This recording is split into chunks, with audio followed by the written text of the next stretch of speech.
record and start streaming. And 3, 2, 1, we are live. Well, welcome to the Statecraft series, episode 3. Part 3. There's 3 of us.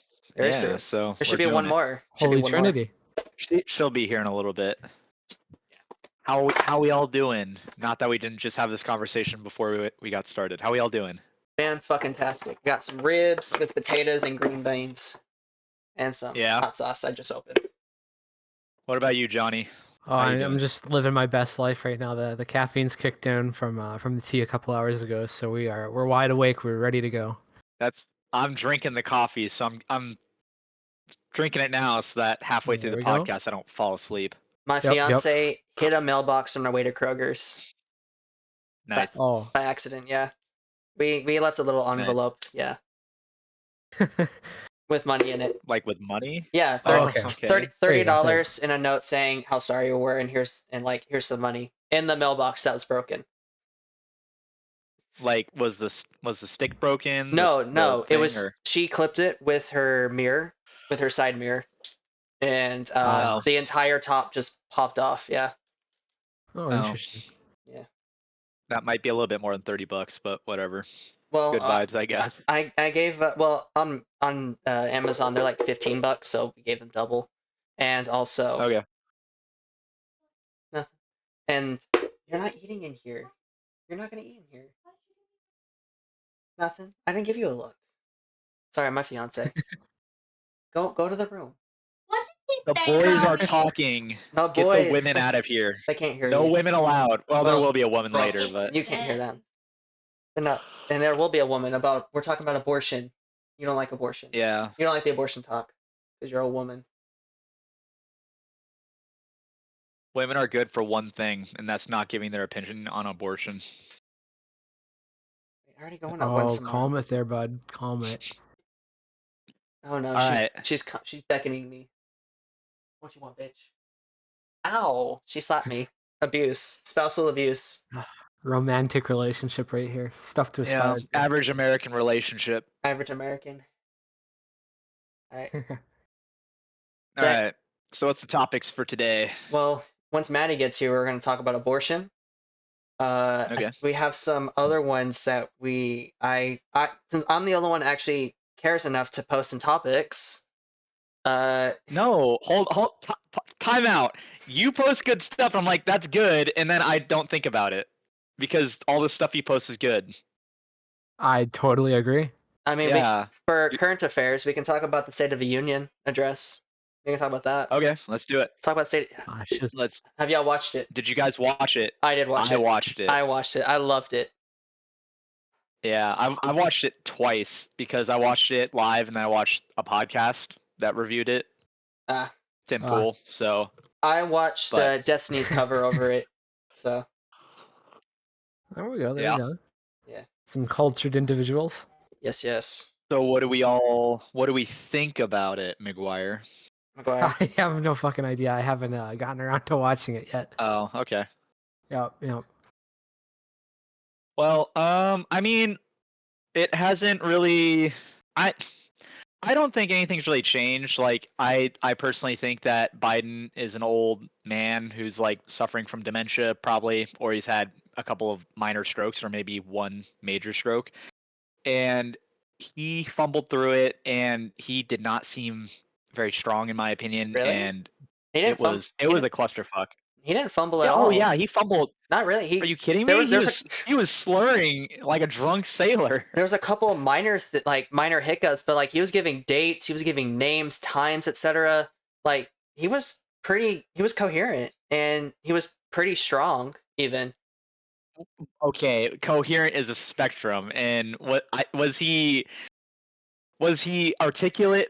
I guess, but I don't know. I did not think that it was very strong of him, and I felt that it was a very weak State of the Union. And just for record, I hate the State of the Union from any president because it's a very regal thing, a very well, no, it's literally it's something the King of England or the Queen of England would do. They would speak to Parliament, and the president does that. And yeah, the president is the king of the U.S. government, but I hate that, and we should get rid of it because we're not ruled by a king.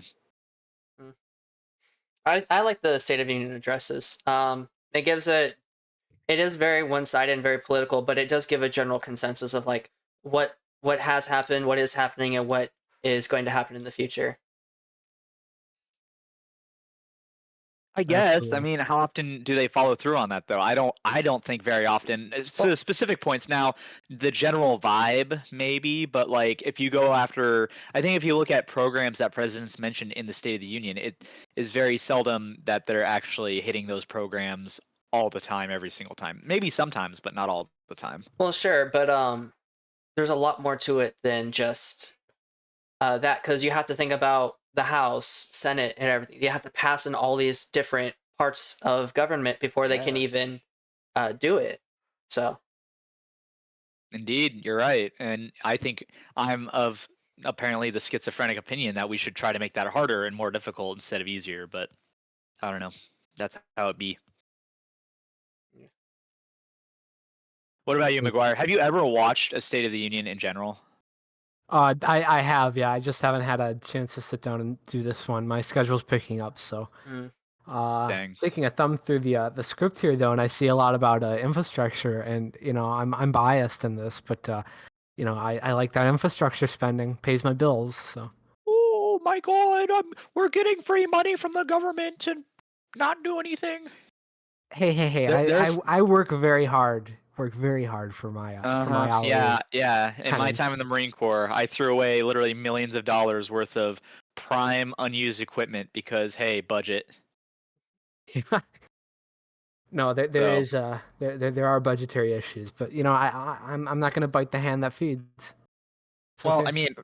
me neither, man. Like when the military was paying me to throw that stuff away, it's like, man, it really sucks that we're throwing this perfectly good, usable stuff away. Dunk.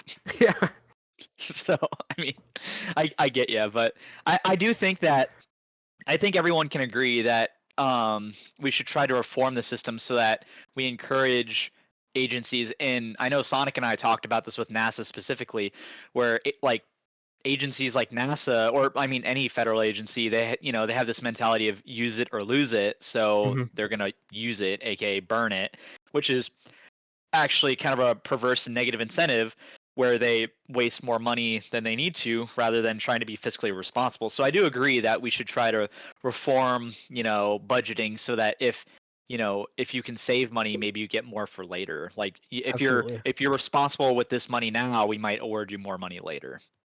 hmm yeah, I wish That we definitely boils up.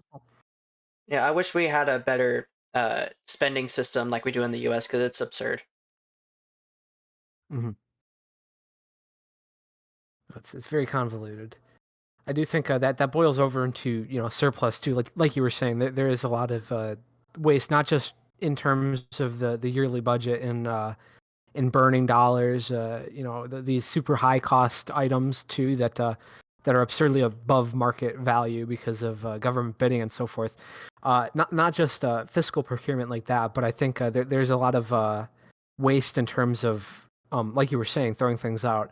I can't speak in terms of the military, but I know just going through trash cans at a university, the sheer amount of laboratory test equipment, perfectly good electronic test equipment, all of that, Oh yeah. that just gets thrown away. We have a surplus system at my university, that's supposed to reallocate materials that are functional, that work, but are no longer needed in their current location. But we still see like $10,000-$20,000 spectrum analyzers getting thrown in the trash, uh, because they don't meet the criteria for good surplus.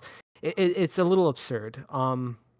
I do think there's a lot of problems with that, especially when you look at tax rates and you look at all these conversations about, oh, okay, we're under too much financial burden to support the government, or we want these social services and the government isn't able to provide them, right? There's a lot of talk about Social Security right now and how that's not sustainable, and how we should increase, taxes or increase payments into welfare or whatever to support these systems.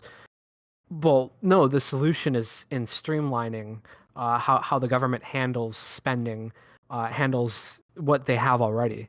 It's absurd, the degree of waste that goes into it. But um, At a certain point, what can you do?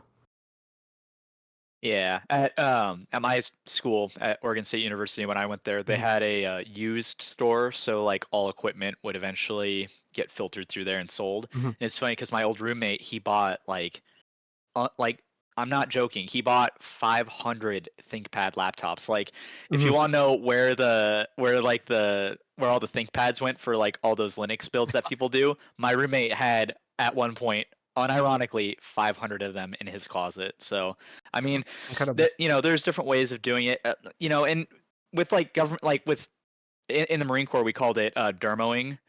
With Mhm. dermoing, like in theory, you're supposed to destroy this stuff because it's military equipment, and you don't want civilians to get a hold of it because they can mess with it, and then Absolutely. and you don't want in theory, you don't want the enemy to get it either Yeah. because then they can take it and analyze it. But a lot of the stuff we threw away was off the shelf consumable, consumer grade stuff that just had a slightly different packaging or a different, something. It wasn't any different. It's like I don't see why we can't just sell this to like for example, we had like we had like walkie-talkie radios and Mhm. um just for internal stuff, and we had like trucker mics for them, and we threw away like at my unit one time like 1,000 trucker mics that were still in the package, and it's like we could just sell them for like $5 a piece.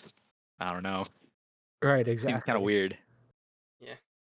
No, I think you can make a broader commentary on American society from there too, with how disposable people view electronics nowadays. I mean, look at phones, laptops, whatever. The prices on these things are skyrocketing. You're paying thousands of dollars for a little piece of integrated circuitry in your pocket, and people are replacing them every year. And what do they do with their old phones? They throw it out. Yeah. Um, which is horrendous. It's a tremendous amount of waste, Mhm. and there's so much money going into literally this massive pit of burning trash. Unironically, Um, like just Yeah. wasted But electronics. so Absolutely. me and my fiance Well, we went wait, I to do. oh, Oh, go so ahead. me and my fiance went to the zoo. No, go ahead. Yeah, me and my fiance went to the zoo last Mhm. week, and they had like a little bin for like old electronics and stuff over there, to protect like wildlife and stuff. So I thought that was really cool. That's very nice. It's funny because you mentioned this, McGuire, because as you know, I'm kind of a like I like to use older pieces of equipment and things like Hmm. that. And my phone, I have a Google Pixel 6a. I busted the screen on it skiing a couple weeks ago, Oh, and sure. yeah, yeah, and it's funny because everyone was like, "Oh, so you're gonna get a new phone?" And I was like, no, I just ordered a replacement screen. I'm just gonna replace the screen. And they were Yeah. like, wait, you can do that? And I was like, yeah, it's not that hard. There's some dude on YouTube with an Indian accent who showed me how to do it in Hmm. 5 minutes, and Hmm. I did it in about. It took me 10 minutes because I'm not that tier Right. of Indian level technology, but. Like and it's funny because I actually busted the screen again. This time it got waterlogged because I went running in the rain and I'm sure water got in there. But I'm gonna replace the screen again, and it's like that there's no reason to throw away a perfectly good piece of technology just because one component on it is Hmm. malfunctioning. Just replace the component. We do that with cars. Right. No, exactly. It's a little horrendous. I guess a personal anecdote I have to this. I know a girl in college. So I mean that sort of sets the threshold for financial freedom, right? Um, Intelligence -6. right. Exactly. So she is fully decked out in the Apple ecosystem, as a lot of college students find themselves. Um, which is whatever. It's fine if that's a choice you want to make. I think it's questionable, but that fact notwithstanding, she talks to me one day, and she got scammed out of Taylor Swift tickets, right? Like $600 got scammed out of it, no recourse, right? Exactly. And she's complaining because this is $600, which is that's a good chunk of rent for a university student, right? And the next day she's talking to me again, and she goes, "Oh, look at that! My iPhone just shipped." And I don't know what generation they're on, but hers is 2 years old, okay? Immaculate condition. I mean, I think it's the best 2-year-old iPhone I've ever seen. Normally they Yeah. have like scratches or whatever. It's not scratched at all, it's not cracked at all. It's literally brand new. Um, She just got scammed out of $600 tickets, and she ordered a brand new iPhone because she thought that hers was too old, being 2 years out of generation. Nothing wrong with it. Just wanted to upgrade to the newest thing. You look at the camera specs, right? The cameras on the newer ones aren't stellar enough to justify the jump. Operating systems, the computing power. It's not like she's doing computations on her phone. She's doing Snapchat and Instagram. So and even if she was taking photos, and even if the camera was so much better, the photo quality is destroyed by the compression on Snapchat, anyways. So there's no feasible benefit to upgrading to the new phone. But she still spent. I'm assuming she probably did it in installments, but she's still spending, probably upwards of $1,000 after getting scammed out of these tickets too. It's just incredible. I mean, there's waste when there doesn't have to be waste. People find a reason to consume more, um, which is just strange to me. Yeah. It's a weird pattern that exists.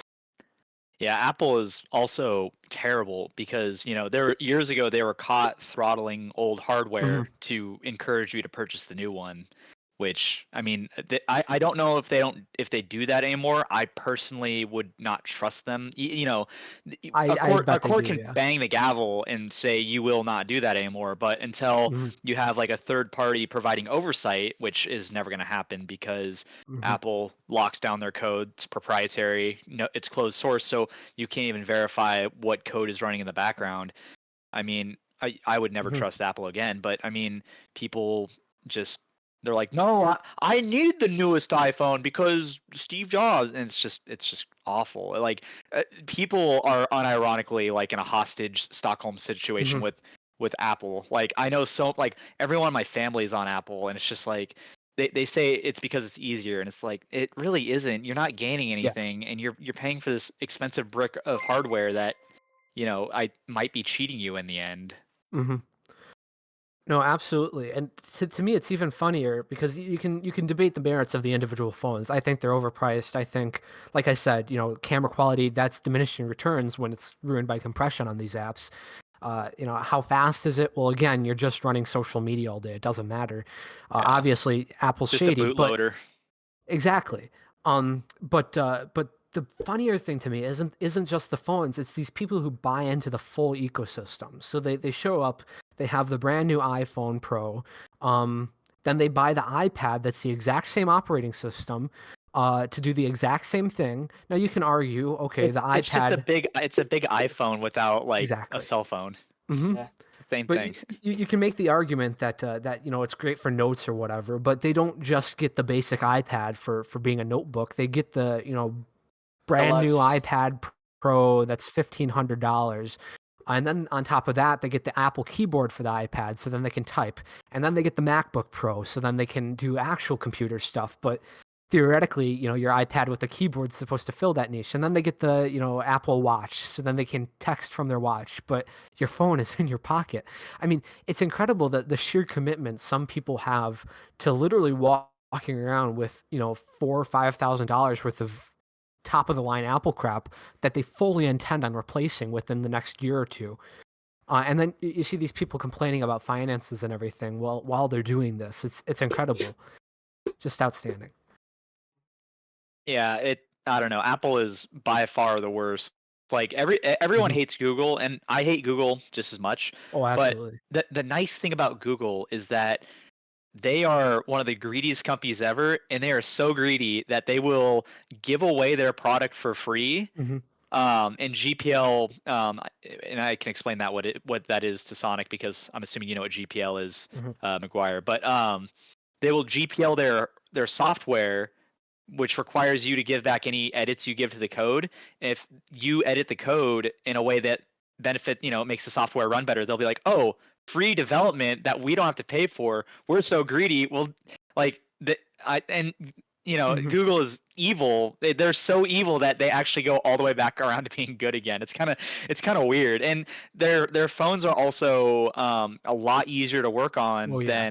than Apple because they want people to modify their phones because they'll go on the internet and see what people have done to phones and things like that, and they'll say, oh, that's maybe a good idea. Maybe we should incorporate that, or whatever. So Yeah. Mhm. No, it's incredible. And the costs of everything too. Like you said, they give away, a lot of development tools and whatnot for free. But even if you compare top of the line Pixels to top of the line iPhones, I mean the difference in cost is insane. You get no feasible benefit over running an iPhone versus anything else. And all the costs different. I mean, I don't get people's reasoning with the Apple ecosystem, but I mean, it's just brands, right? Like, why do people still buy Nikes or Mhm. Reebok and stuff when the off-brand stuff's about the same and a lot cheaper? It's because it's Mhm. brand recognition. You're seen as rich if you have, Yeah. yeah, you're seen as rich and Mhm. cool if you have the latest iPhone, but if you have an Android, then you're seen as poor. This I saw this growing up in high school and middle school. That's true. That's true. Yeah. The only brand I stick by, and I don't stick by it because I think they're good or anything, is Adidas, and that's for running, and that's just Mm. because I just personally don't like any of the other shoes, but that doesn't mean that like I don't think any other brand is better. And if you like New Balance or Hokam's or whatever, Mhm. that's fine. I'm not gonna make fun of you for that. But like Yeah. brand loyalty is stupid unless there's not like a very very very very good reason for it, which most people do not have when it comes to like iPhone, Google, whatever. You want to see really crazy brand loyalty? Look at boots. I've gone down a couple rabbit holes for work boots because, I don't care that much about my feet, but I want comfortable boots. And there are guys who will defend spending like $700 on leather steel toe boots, right? And they'll admit that they destroy them over the course of a season, right? By the end of the year, they're literally unwearable. So they're spending $700 every, year on new boots because they say that they're higher quality than, a $150, $200 pair of Carhartts. Um, but you're destroying them. I mean, it's incredible. That's a group of people who are well and willing to get bent over and just absolutely fisted on prices, for zero reason whatsoever. It it's hilarious because in the Marine Corps and just in the military in general, because my roommate who is in the National Guard, he said the same thing. But I Mhm. like when you go to boot camp, you get issued like your boots, your uniforms, and all this stuff. And Yep. people will bitch incessantly about the boots you get issued at boot camp. They're the worst piece of shit ever. They're terrible. You need to as soon as you can go to the PX and buy a new set of boots, and the boots are like $300 to $400, and that's on a military base where there's no tax. So like, it's brutally expensive. And I've personally never had any trouble with the boots that were issued to me. I was always issued Danner boots, which I like Danners, but like even the other like I've had Bates and stuff that like Marine Corps usually issues either Danner or Bates.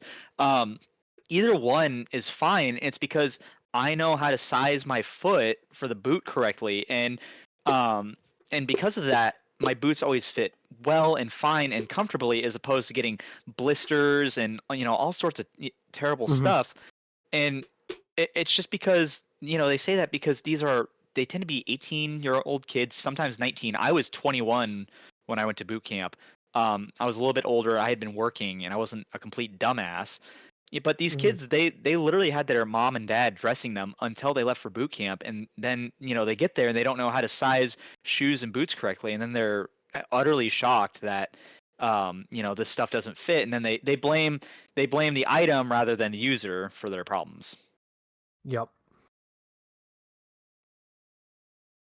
Nope, it's incredible, and then that idea persists that they keep up with it forever and ever. Hmm. And in youth, you can make the argument. Okay, there's an appearance, there's signaling and whatnot that goes on with this name brand crap. But when you're a 40-year-old man, nobody's paying attention to that.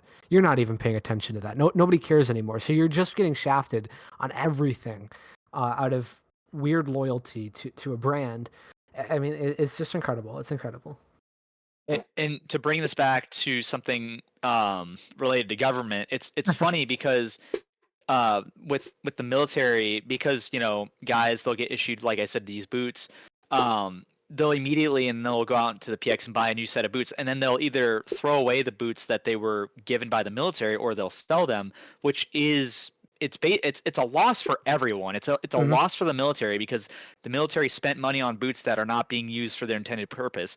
It's a loss for the service member because they have to they have to go spend money on the boots that they didn't have to, but they did. And then it's a Mhm. loss for the idiot buying the boots because the boots are freaking overpriced. Like nobody wins in this situation except for the boot making company, basically, Yeah. because they get to sell two sets of boots. Yeah.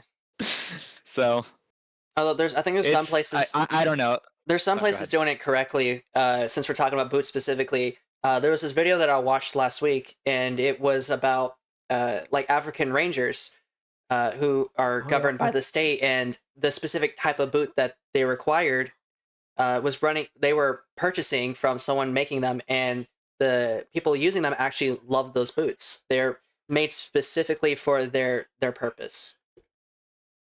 So Yeah, I mean the problem though with like anything clothing related, especially with like the military, is that everyone has different tastes and what they like and what they don't like and how they want it to feel.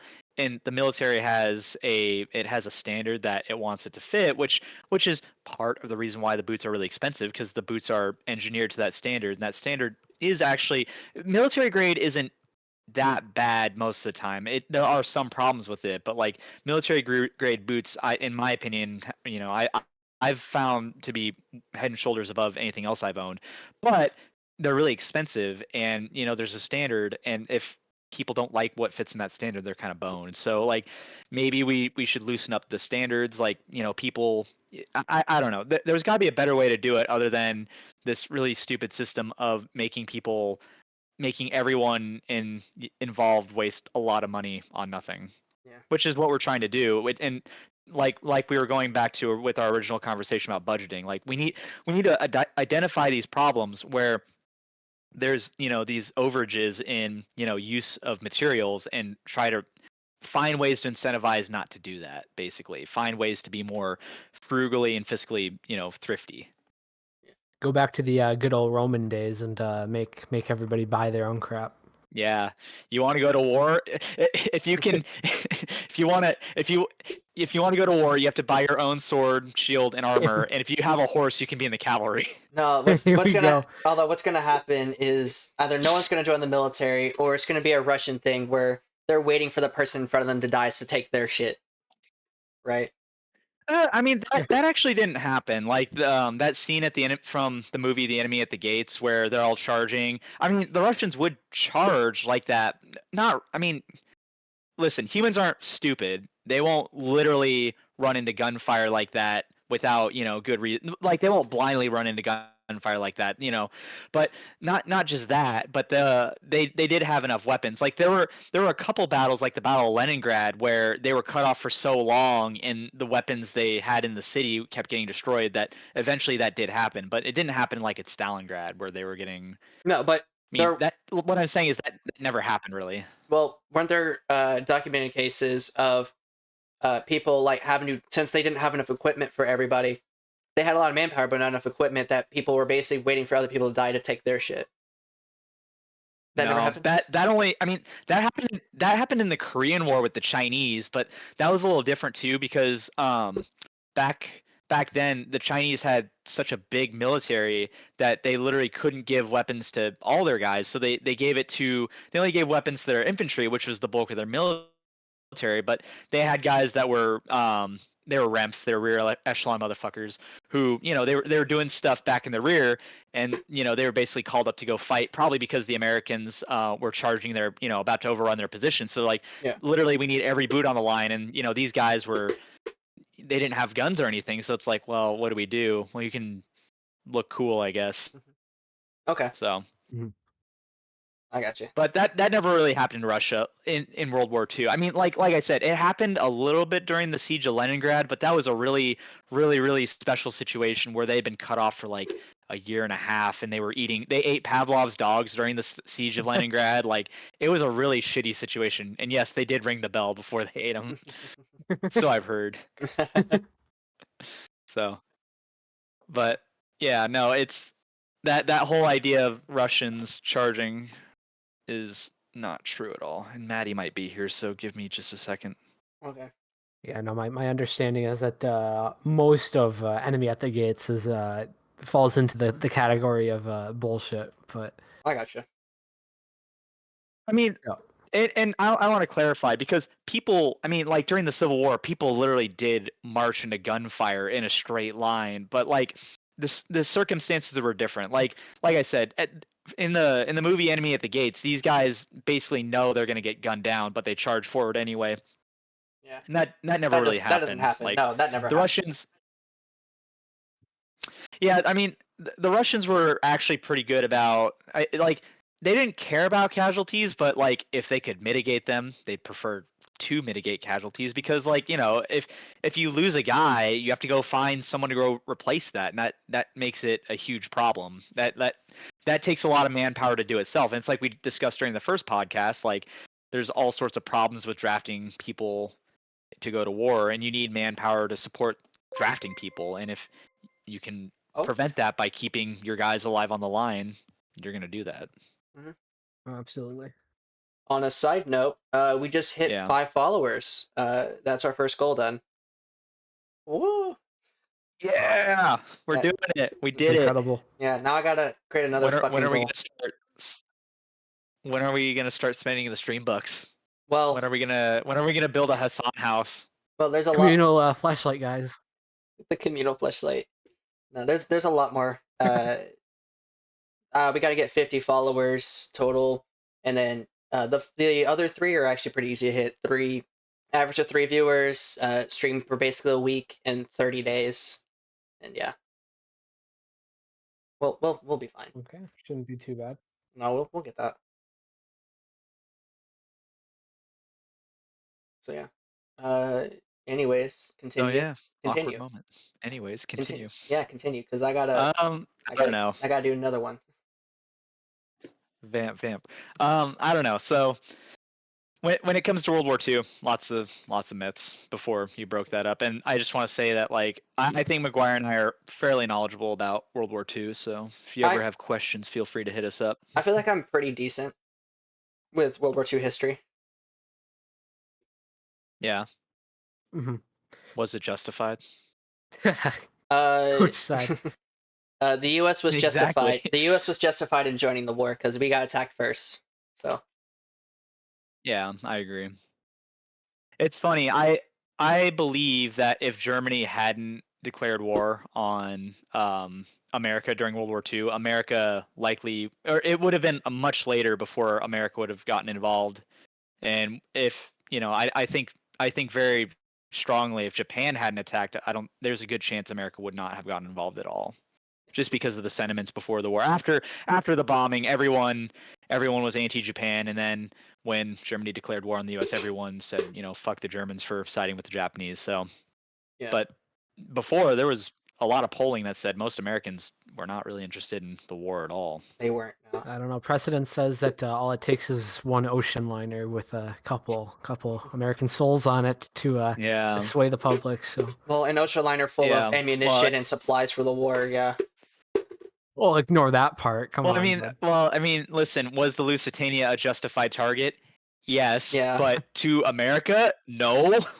Why would you bomb our ocean liner? And the funny thing is, most people in America, they didn't know that we were supplying,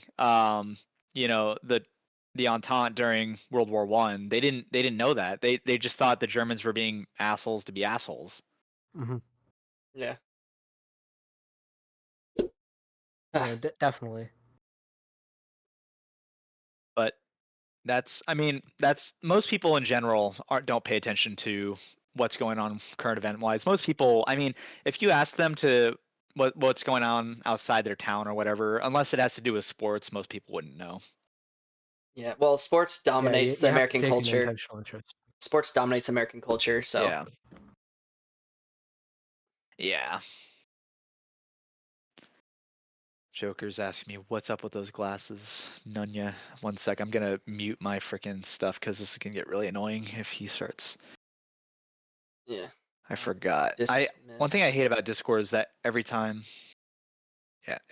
you install it somewhere, it resets all your notification stuff. Yeah. I don't care. I always turn never those want to off, be yeah. notified about a message ever. Yeah, I always turn that shit Ever. off. Also, you too, down there, watch on the Twitch. It'll help boost our numbers. They don't care about that. Adding the margins there. Adding the margins. Make 5 accounts and watch Make them all. and don't forget to like, subscribe, and share, and all your social medias. Do we have any social medias besides Twitch and YouTube? No. Well, Discord. No. Just our Discord. Just our Discord. Is Discord social media? Well, I don't think no. so. Well, now there's Twitch or YouTube, right? I guess. I don't know. I mean, I can make them. It's just I don't care enough about those. Maybe No, I Maddie. don't care either, Maybe to be Maddie. honest. Maybe Maddie can do that. So. Why Can you red hear, pill is shit? Sonic. Huh? Care to explain why red pill is shit? Oh yeah, red pill. Oh, fucking garbage. It's just a bunch of Christian conservatism. The idea that when basically regressing back to women shouldn't have rights, women should stay in the kitchen and take care of the household. It's completely antithetical to any ideas of liberty and equality. So Yeah. So we have a little topics tab that Sonic puts what we're going to talk about in there, and so the three of us are in this Discord where it's just like the manosphere red pill, and Mhm. like I honestly kind of believe that everyone on that Discord is actually a machine learning algorithm for the data set was red pill, because everything they say is like unironically textbook red pill. And dead internet it's funny theory. because dead internet theory. Mhm. But it's funny because a lot of the things they say, it's like you can see where it comes from, and they like the thing about red pill that's really funny is that it has this like it's false scientism, basically. Like, it pretends to be scientific. Oh, well, we can measure behavior like this, and we observe behavior like that. And the funny thing is, like, broadly speaking, they are generally true, but when you look at individual situations and individual circumstances, it's really hard to apply their scientific outlook on individuals, because individuals are not really, you can't really control for them within those circumstances. And I got a degree in economics, and one thing in economics that we did a lot of is statistics. And it's funny because a lot of what these red pill guys talk about is based on statistics. But the Mhm. thing about statistics is that you can't apply them to individuals, because individuals are really hard to fit it stats wise, and you should not make assessments on individuals based on statistics, because you are most certainly going to be wrong all the way. No, absolutely. It's craniometry. That's what it comes down to. You have some preconceived notion, some sort of bias, and it's reverse science. You want to try to prove that, so you go out of your way to try and find something that seems legitimate to substantiate that position. So I can say, oh, black people have a distinct skull shape, and I can measure Yeah. how criminal they're going to be by their forehead. Um, all you're doing is trying to prove a preconceived notion. It's pseudoscience. Yeah. Literally, that's Yeah. Well, it's funny because if the theory is true that you can determine who is black or white or Jewish based on like cranial size, and then you somehow correlate something as broad as crime, whatever. I mean, like, what does that even mean? Like, if you jaywalk across the street, are you a criminal? I mean, technically, yes. Like, I mean, I yeah. went over the speed limit today driving to work. If I go 1 mile over the speed limit, am I a criminal? I mean, legally, yes, if I get caught and stuff. But like, I mean, and then you say, oh, black people commit more crime, therefore we're going to correlate cranial size with crime. It's like, this is like, we're getting down a theory that is so hard to find any R value in, that it doesn't even mean anything anymore. No, absolutely. But that's the issue, right? They're not actually doing statistical analyses of their data because they don't have data.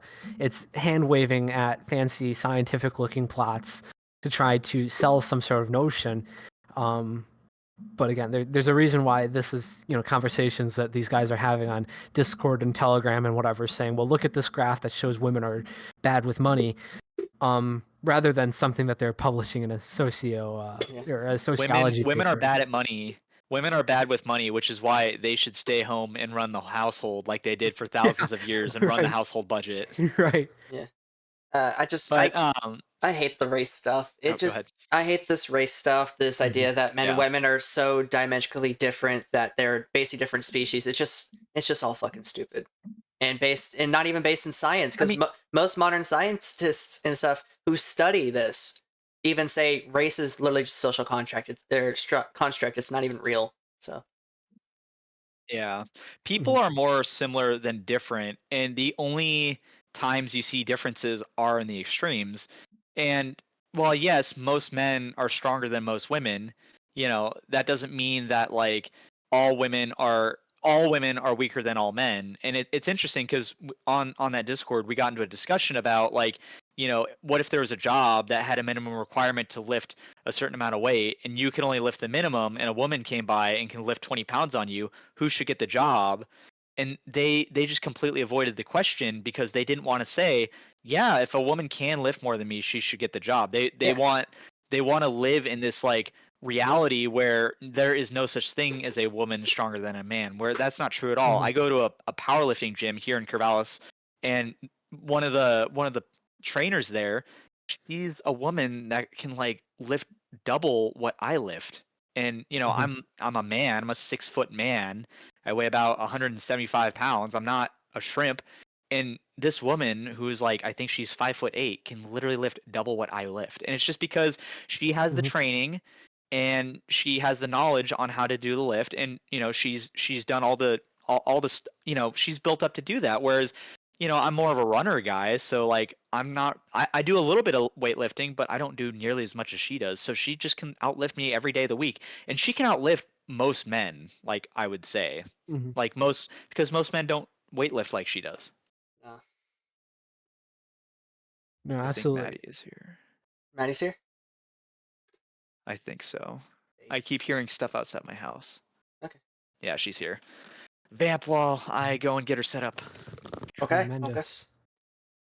Yeah, and then the people on that server will try to link race with culture and say like, oh, because Yeah. of their music or whatever, therefore crime. Hmm. No, and it's incredible because like you look at hip hop and rap and whatever.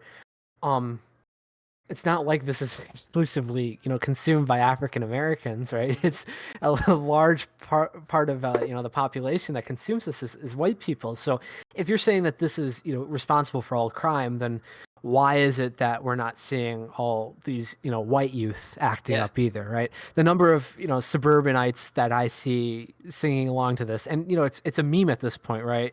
Do you say the N word when you're going through this music, right? Because Yeah. there's such a large white population doing this that it's an issue that people encounter.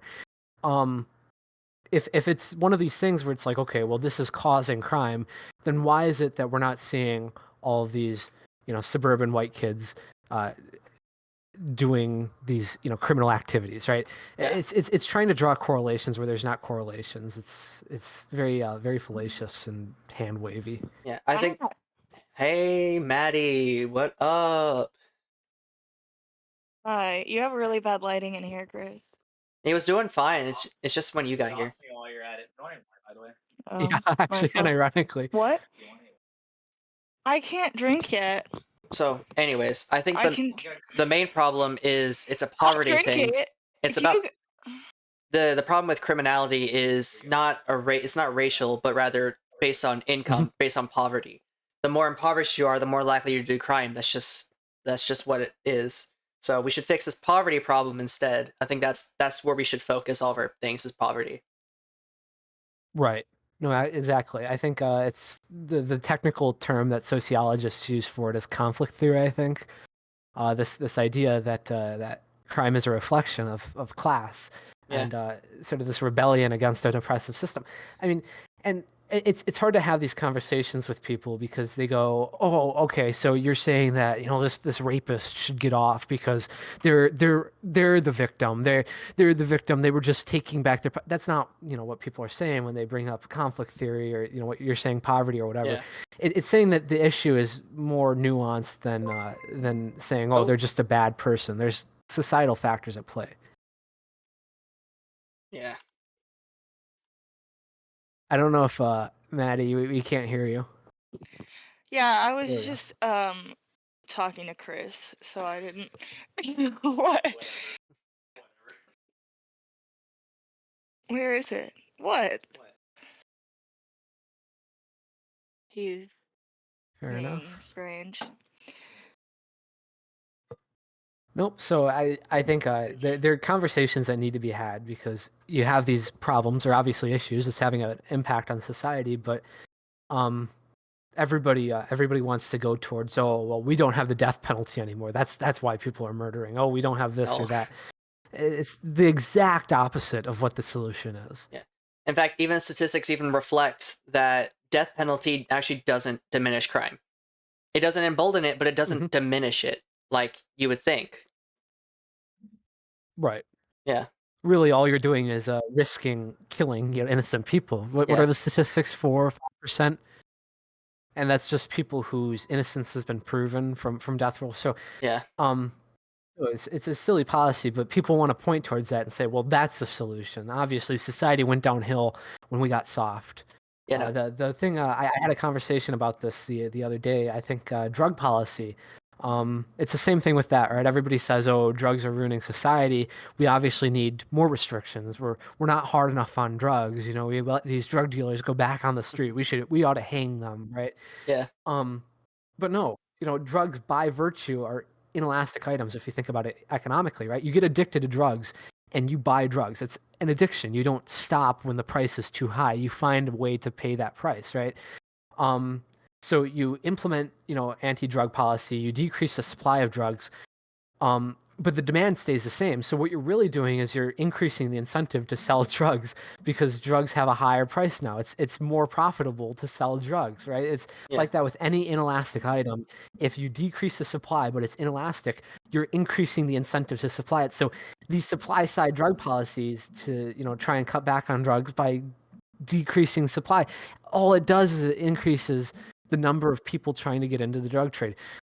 So people want these simple solutions to problems where it's like, oh well, we just directly get rid of the problem, but it doesn't work that way. It's the opposite. It's like that for everything. Gun control is another great example, right? Yeah.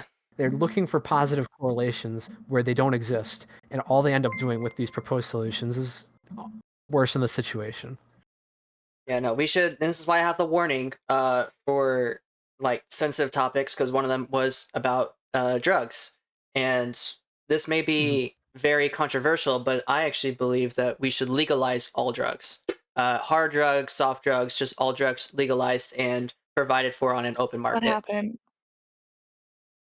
It went away. Mm-hmm. So yeah. Go down to the bottom. No, absolutely. It's right there. Okay, there you go. Okay, so Oh, Zurich, one of the few people talking in the chat, asked. He said emigration, but I think he means immigration. He's talking to, let's see, people from Turkey and Syria are destroying cultures in Sweden and Germany. He is Russian. And throughout Europe. Does he have any ideas to solve this? Is what he had said. They're asked about. For you, McGuire.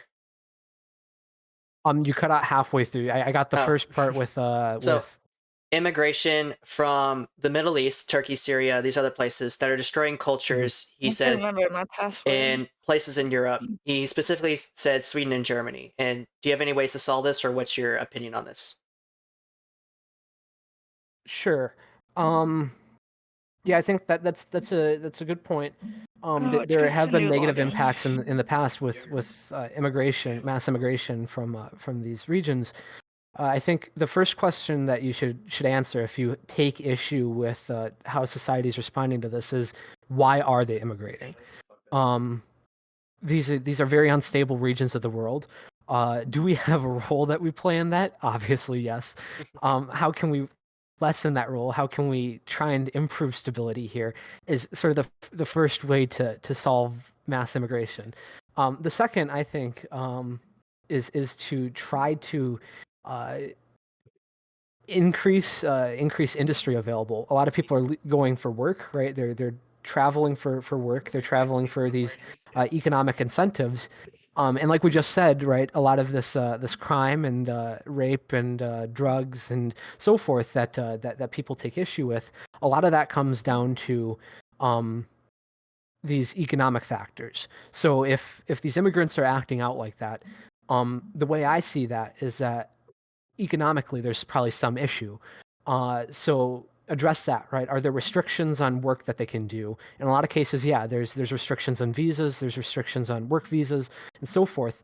In a lot of cases, these immigrants they don't have labor protections that naturalized citizens have, which means that they're abused in the workplace, they're underpaid, they're taken advantage of. So can we change the regulations in place to rectify these issues so then these people who are encountering economic hardships maybe don't encounter as many economic hardships, right? So increase job availability and then increase protections for them so then they're not taken advantage of uh, relative to what a naturalized citizen would enjoy. I think that's a big part of the solution, because ultimately, right, if you have this group acting out, that's why. Okay. He pointed out just because they have big problems, these Middle Eastern, these unstable countries, why should Europe suffer? Yeah. So I think it's a question of You where want you to be in fall my on video? immigration. Um, do you think people should have the freedom to immigrate, or do you think that they shouldn't? I think people should have the freedom to move. So I don't think the question of Europe suffering is really a valid one because I think there should be freedom of movement, right? It's just part of the natural human condition. I mean, But I guess to dive further into that question, there's a case to be made that without this immigration, Europe would suffer even more because birth rates are declining. Demographically speaking, there's not labor available in these markets, right? And so you encounter issues, especially in trades, right? With these highly educated societies, trades suffer, infrastructure suffers, and immigrants fill a very important niche in continuing to supply the labor markets of those industries. So, on one hand, I don't think that Europe suffering should be a question. I think there should be freedom of movement. And then on the other hand, I think that there really is the potential for a net benefit if you enact labor protections and you allow these people to work. yeah, I think that overall the net benefits you get outweigh any negatives you get from immigration. In fact, I think that we should open borders even more, at least in the U.S. than we currently do. We should for sure get rid of citizenship tests. Get rid of the what? Hold on. What you want? Well, I love you too, baby. Sorry, my fiance. She's half naked on the door. But we should get rid of citizenship tests. Wow, cringe. There's what was it? There's like you have to spend like $50 or something USD to even start the process to take all this. I want to get rid of that as well. Just the only thing we should look for is background checks. Have you committed a violent crime? If yes, no, you can't come in. If you have not, welcome aboard. Welcome. Come here, work. No, absolutely. Yeah. And there's been a lot of negative pushback in the last few years because a lot of the solutions that exist right now are to shuttle these people to certain areas, right? You see that right now with sanctuary cities and what's going on in New York City, Chicago, etc. These busfuls of migrants are literally being shipped to very specific, very dense urban areas. I'll add, and everybody's like, well, these cities are saying that they're in a crisis. Obviously, we can't be taking in more people, and I think this is reflected in Europe too. Granted, I haven't looked into the migrant crisis for a few years in Europe, but last I was looking at it, there were big ghettos and so forth where these immigrant populations are focused. I think a big issue is that you're forcing people into very dense, very specific, limited areas, which results in lack of availability of jobs. It results in really you're creating these pseudo open air prisons, right? You're dropping people off without any money into the middle of New York City, and you're saying good luck, have fun. The solution isn't that. The solution is to give people their freedom of movement and allow them to diffuse across the United States to fill these jobs. And I think it's a similar solution in Europe. You can't just focus populations in one area and then leave them to their own devices. How That's not going to fix anything. how recent have you looked into the current migrant stuff for New York and these other more liberal places? I haven't sat down and done any like reading on it within probably like the last month, but Okay. people have sent me a bunch of tweets of out of context New York mayors and whatever going, oh, this is horrible, we're being overloaded, as sort of like a gotcha, like, oh, No. obviously immigration is bad. Well, because from what I was hearing, at least there was the specific place. It was for rich people. I can't remember the exact name of it, but they were. Hmm. There were when Florida was shipping them over to there. Florida got into really big trouble over this. But at first they were like, "Hey, we can't. Like, why are you doing this? Like, what's going on?" And then after like a couple months, they got Hmm. everything settled, got everyone food, water, shelter, everything, and that was like a big Oh, tremendous. yeah, it was like a big bunk for conservatives saying like, "Oh, we're the ones that we're on the border. We're the ones with this problem, this immigrant problem. You should take our stuff." And they thought it would be terrible, but they had actually handled it really well. Interesting. Okay. I suppose that makes sense if you actually actively take a role in supporting these Yeah, groups. Um, Obviously, good things will happen. I mean, we have the resources, we have the abilities. It's yeah. it's just a question of are you willing to use those? It's also really Um, funny is that Republicans will say like government spending is terrible. What's going on? When if you actually look mhm. at who uses that government spending, Republicans use it like 5 times more than liberals do, and it's insane. No, exactly. Yeah.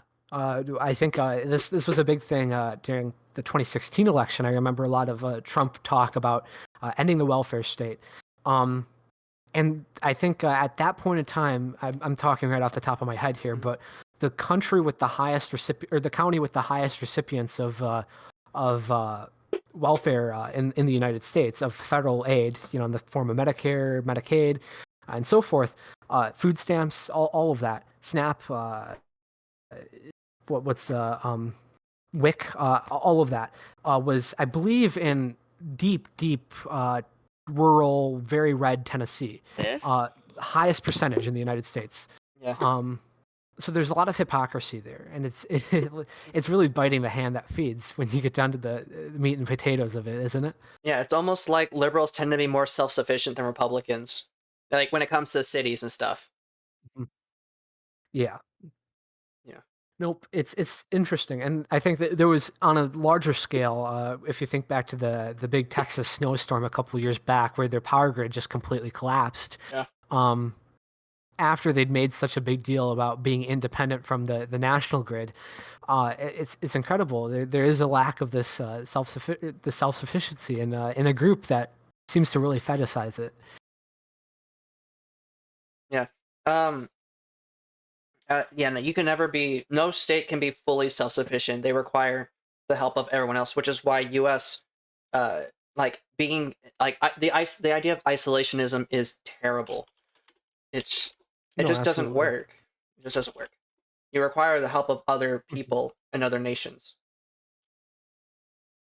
So Right. it's really interesting because my buddy, he works for one of the electrical suppliers, one of the federal ones for the DOE. Hmm. And it's interesting that McGuire, you brought up years ago that snowstorm in Texas, because he talks about how the electricians that are down in Texas are actually inferior to the ones at the DOE, because the Texas standards for becoming an electrician for one of the utilities is much lower than Go figure.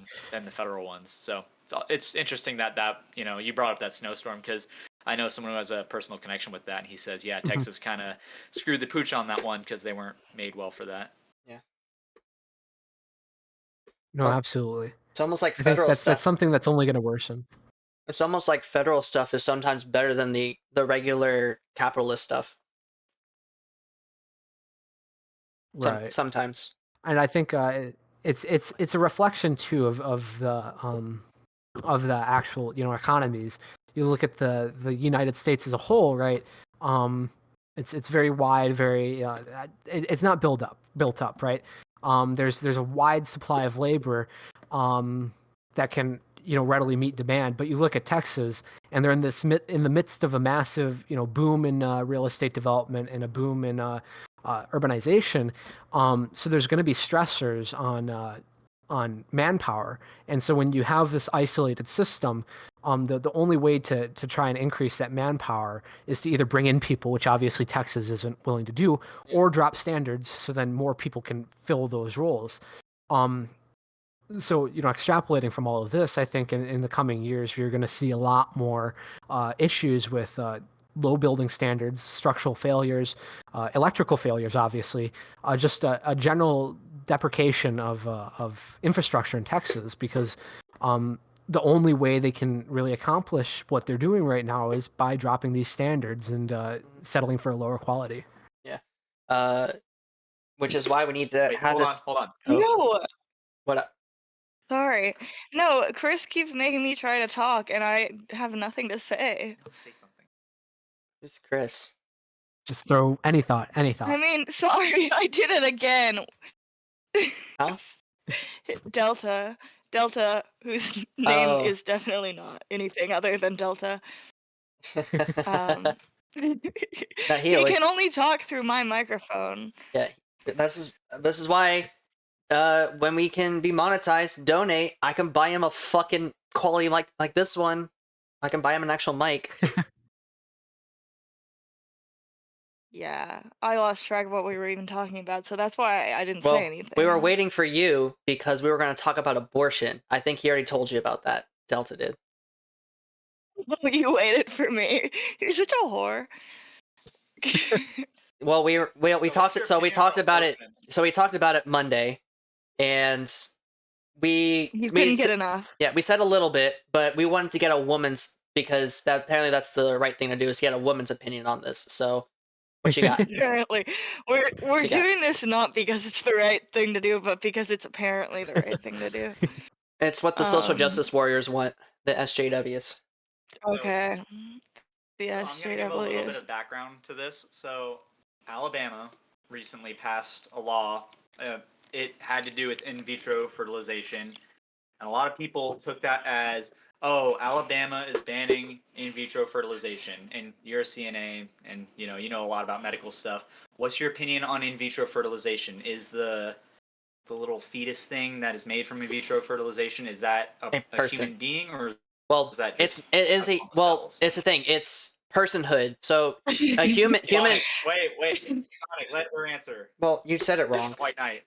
You said it wrong. I don't. I think that's like actually like a little bit insane. Like, I think it's like at first it's like sometimes people make these arguments that like for anti-abortion that you think like at first they sound logical, but then they just like deteriorate into nothing, and you're like, what? You're like, oh, what? Keep going. You deteriorate into nothing. Um, yeah, but I think you think that like an embryo, a freshly formed embryo, is a person. Like, that doesn't make any sense. Like, it's just not. All right. Like, Well, what makes a person a person? so First of all. all right. So for that, Delta, since you're on this side, you say what a person is, and we'll go down the list. Oh, I mean, listen. I'm gonna. We already had this discussion. But my argument isn't based on logic, but I do believe that that at fertilization that is a person. Now there are lots of extenuating circumstances on that person coming into a being. So I fully understand that like an embryo is not literally exactly like an adult human being, but I think that we should treat the potential like that Now, is that to say that there aren't circumstances where we should abort the fetus? Yeah, I agree with that. No situation's perfect, but I think generally speaking, most embryos are people. That's how I Okay. see it. So for me, since I'm in the middle, I believe just like with end of life, personhood begins with consciousness, which is around 24 to 26 weeks, but I'll even bring it down to 20 for any weird circumstances that are impossible to happen, but whatever, just to make the conservatives happy, as like some sort of compromise. But like end of life, we determined the end of life being with consciousness. Therefore, I think the beginning of life should begin with consciousness as well. Yeah, I agree with that. Like, yeah. Yeah. Sorry. No, you're good. And McGuire, since you're on the end, you can give yours. Yeah, I suppose. I think we should abort everything. No life at all. Yes. End it all. No, and I think my position is that I personally I'm Catholic, and I have the personal belief that that abortion isn't swell, but I'm firmly disavowed to the fusion of state and religion. So I think if you're thinking about the issue secularly, there's no point where life begins, right? You know, you have an egg, you have a sperm. They're both alive before they do the shindig. They don't become magically more alive after after they fertilize. So there's no point where some new life magically begins. You just have an exchange of DNA. And my liver picks up DNA, right? Your liver has reverse transcriptase. It can take in DNA. So by the logic that fertilization, where you're exchanging DNA, is the beginning of life, every time your liver transcribes DNA, it is producing new life too. I think it's absurd. So I think from a secular approach, you should draw the line where the fetus is clearly a separate organism from the mother, which I would say is where it can support itself outside of the womb. So if you can, yank the fetus out, cut the umbilical cord, and it's alive, then at that point it's a separate person. You don't have the right to kill it. But up to that point, I view it as essentially an accessory organ of the mother's reproductive system, right? I mean, it's just a bunch of cells that are taking in blood from the mother, taking in nutrients from the mother, The and doing some parasite. biological function. Yeah, exactly. So pretend that this. I don't Hold like on. the idea of calling it a parasite because Yeah. parasitism literally means a different species. It's something else. It's just part of So- the natural I was. reproduction. Yeah, it was a joke. This- so this- it's so not that deep. Here's the fetus, and my fingers, the umbilical cord, still Getting connected, triggered. right? It's like this is the baby still connected, right? Just end it before it's out. Wait, McGuire. Yep.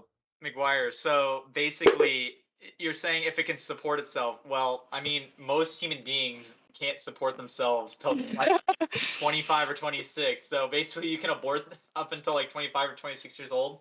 Right. No, support itself physically and being what able about- to live. Okay. Support yeah, like physiologically. Well, if I'm asleep, I can't. yeah, if I'm physiologically. asleep, I can't do anything. And let's say Yeah, my we can liver. abort you when you're asleep. And then what if my liver goes out while I'm asleep and I'm no longer fully functioning? Should I be, in a sense, aborted? Should I be massacred? Well, nobody said that. Well, this is kind of a question of where you attain personhood, right? So the logic is that if You're so saying that what- you're what I not a s- person when you're asleep. That's no. You're still physically you're still physiologically supporting yourself if you're asleep. You're breathing, you're digesting. Sure. You're not dying but then- because but you're, what you're if- not what if connected my- to something else. But what if my lung blows out or my kidney fails or my heart, I have a heart attack in my sleep? Then am I still like, what about those situations?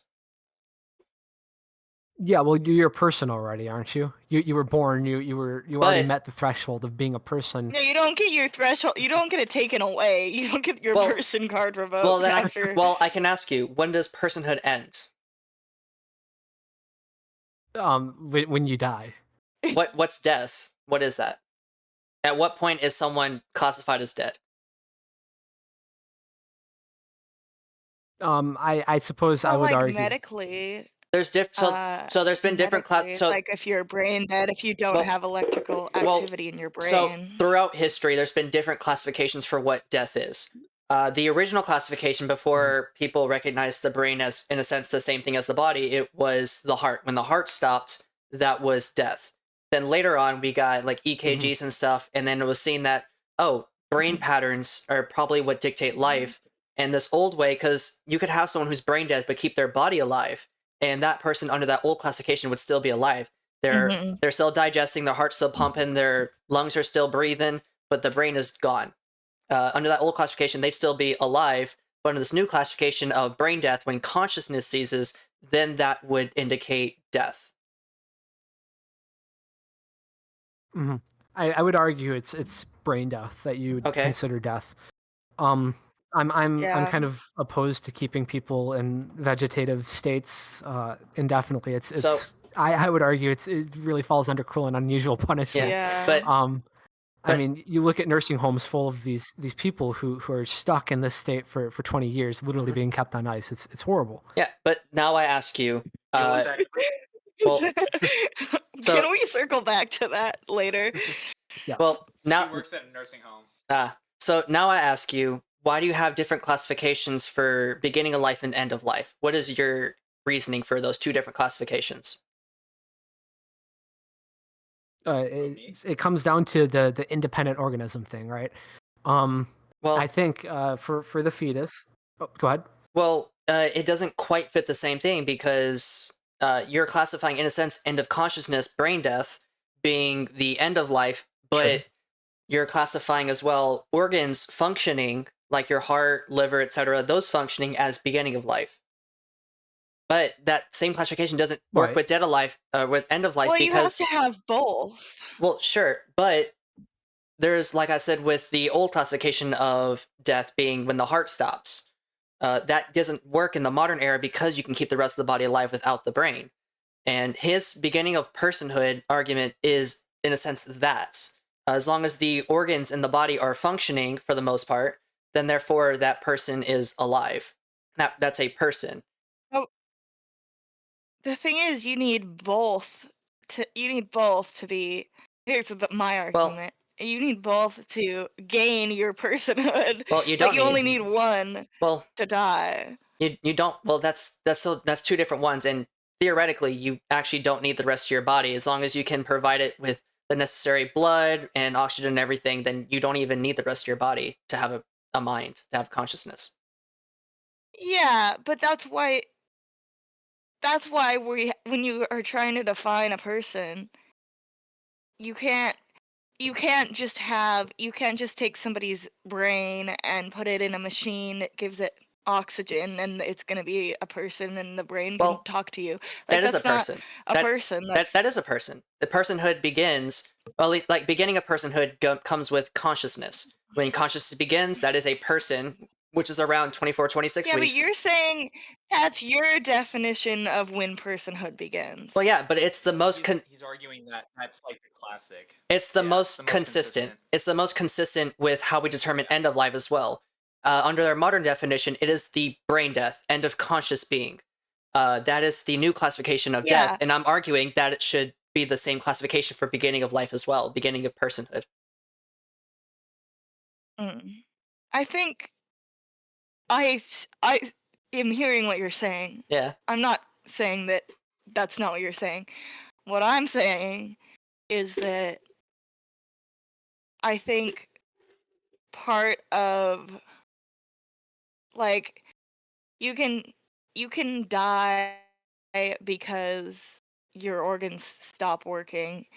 Well, yeah, but... And then... So, then...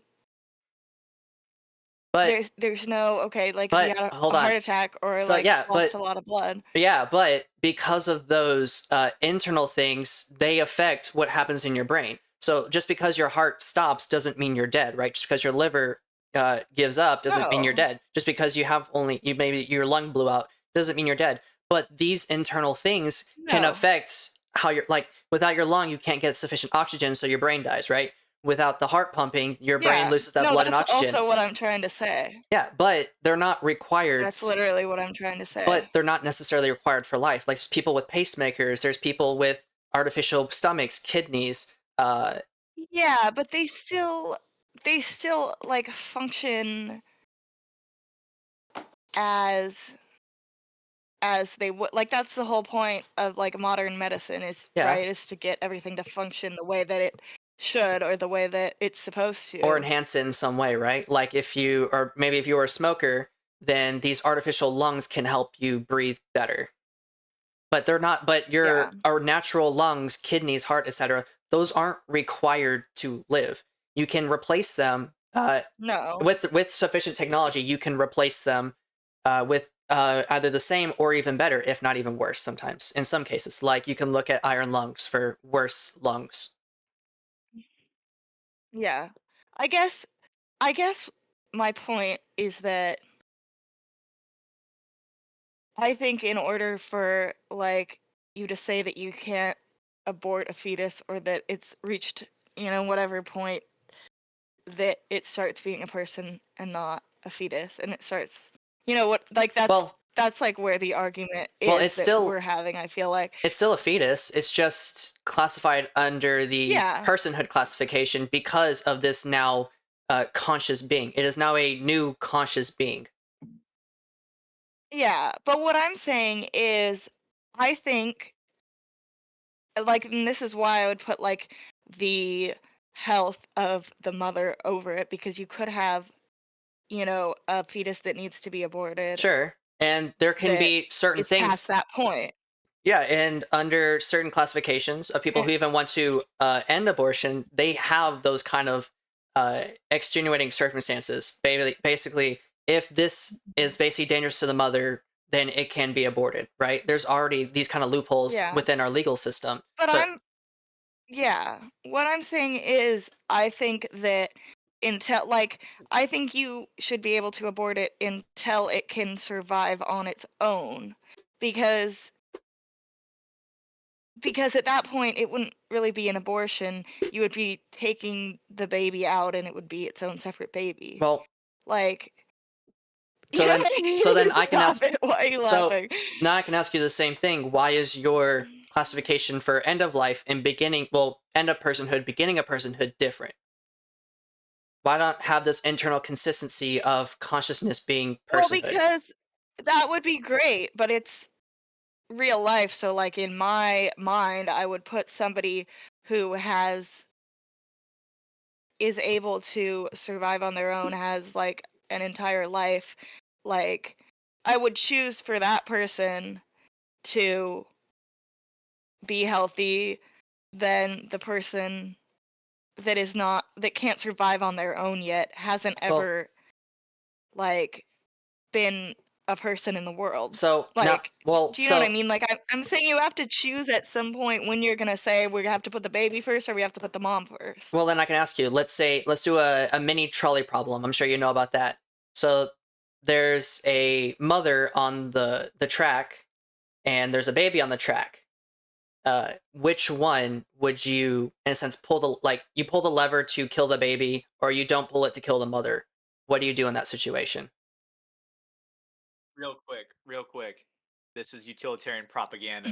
We have discussed this before. Utilitarianism is propaganda. Anyways, sure. continue, Maddie. But in a sense, who do you? I think honestly, who would you I would save? not. I would just choose to be pacifist and let it go the way it was gonna go. Okay, so so regardless, so I mean, I agree with that, but all right, so but you get the general thing. Do you save the mother or the baby? It's not a fetus, it is a full-grown, let's say I don't know, year-old baby. 1 year, 2-year-old baby versus the mother. Oh. Which one would you choose? That baby is alive. Sure. Then I can't choose. So, but if you're forced to choose, which one do you? Let's disregard trolley problem, right? If you were forced to pick you can't one, force me to do anything. well, okay.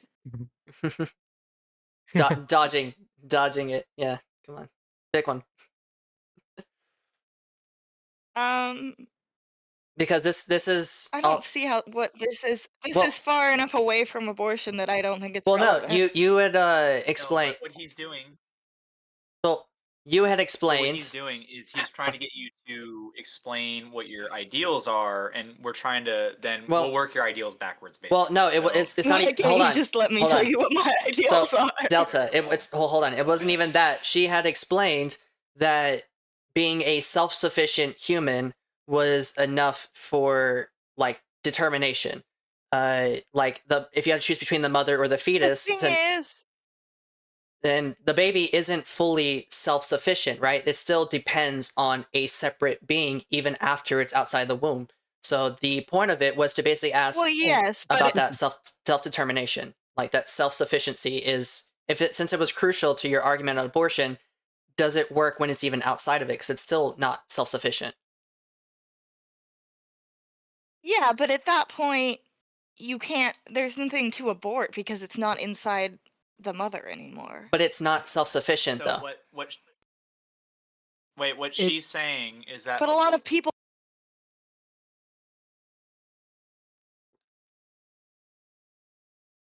The mic got muted. We can't hear you, Delta. Yeah, the mic got muted. She broke it. But you understand, McGuire, right? You understand the thing. I follow. I think you're misrepresenting what self-sufficient means in this context. It's my definition is organismic. I will mispronounce this and say something completely different. Organismically separate, right? Organismic.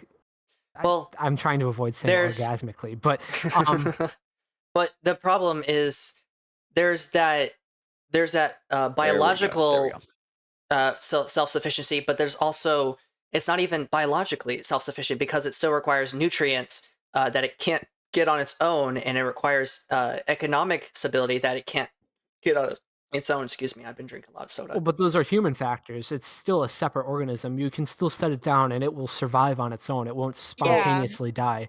It needs to be fed, sure, but that doesn't mean that it's still a separate organism from its mother. That's a distinction I make. Well, then I can even go even further. Let's say 100 years in the future, as soon as it's the organism's fertilized, we can take it out of the mother and basically make it into a human, like a full-blown, like 1-year-old baby, right? Would that? Yeah, well, then that'd be a person. Sure, but should the mother be able to That'd be abort pretty with that? rad.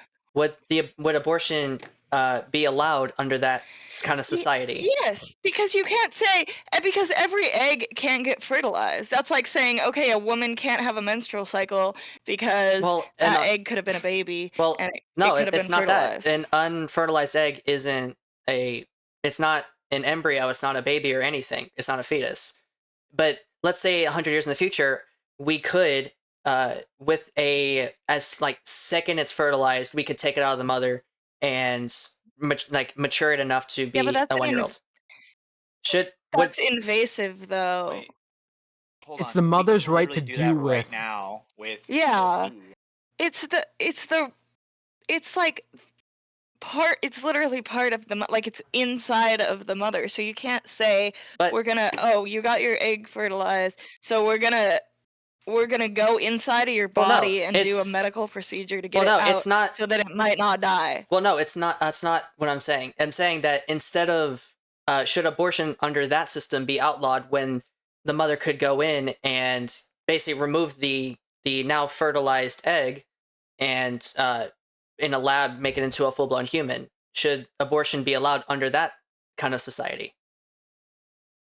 Absolutely. Okay. I think Because that then this what? is- You're just banning people from having sex. No. Like, and that it's completely on the mother. Like, well, yeah, because Well, like it's still on the mother to get the abortion as well, right? You could say that you can't take but you can't take like the morning after pill because that wouldn't be allowed either. Well, I wouldn't classify it's that as like- abortion. Is that what you're saying? Well, I wouldn't classify that as abortion. So. Well, but that's well, I wouldn't either. But you're saying as soon as it's fertilized, Well, the isn't morning after pill gets rid of it as it's even fertilized. Some do. Real Yeah, quick, some do. Only some morning after. Well, yeah, some do, Yeah. but not all. some of them do. Yeah, like it takes So like a so day you or can't two. get that anymore. Well, it takes like a day or two to get it like before it's Yeah. fully fertilized. So Yeah, but you can take it the day after pill more than a couple days after. It works for a while. well, if yeah, it's the one that there's will get rid of the embryo. yeah, there's like a plan B and there's plan C, and like it goes like depending on what stage, like about how like days or even weeks sometimes. But yeah. but it's So you're saying that's not allowed because well, under my scenario, I don't care because as long as it's not a conscious being, I'm just given a hypothetical for a society. Since abortion's already a pretty invasive thing on the mother, they have to go in and with all its instrumentation go through and basically clip it out.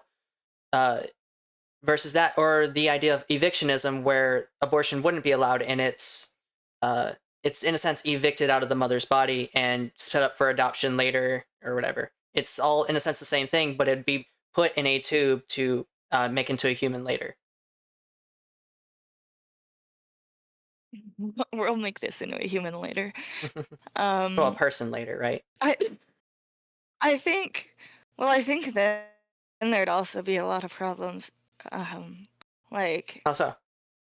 with people who were born in a tube versus people who were born regular. Well, Like it's not really their business, right? It's basically it'd all be the adoption stuff, and eventually, like these inequalities in society no, it's not anyone's business, but I feel Well, yeah, like they but- would get but also- discriminated against. Well, sure, maybe at first, but as time goes on, you tend to see a lot of changes in society. Like we used to discriminate against Black people, Mexicans, Asians, right? And then slowly, yeah, but it's not as much as it used to be, right? It's still I bad felt currently. it does.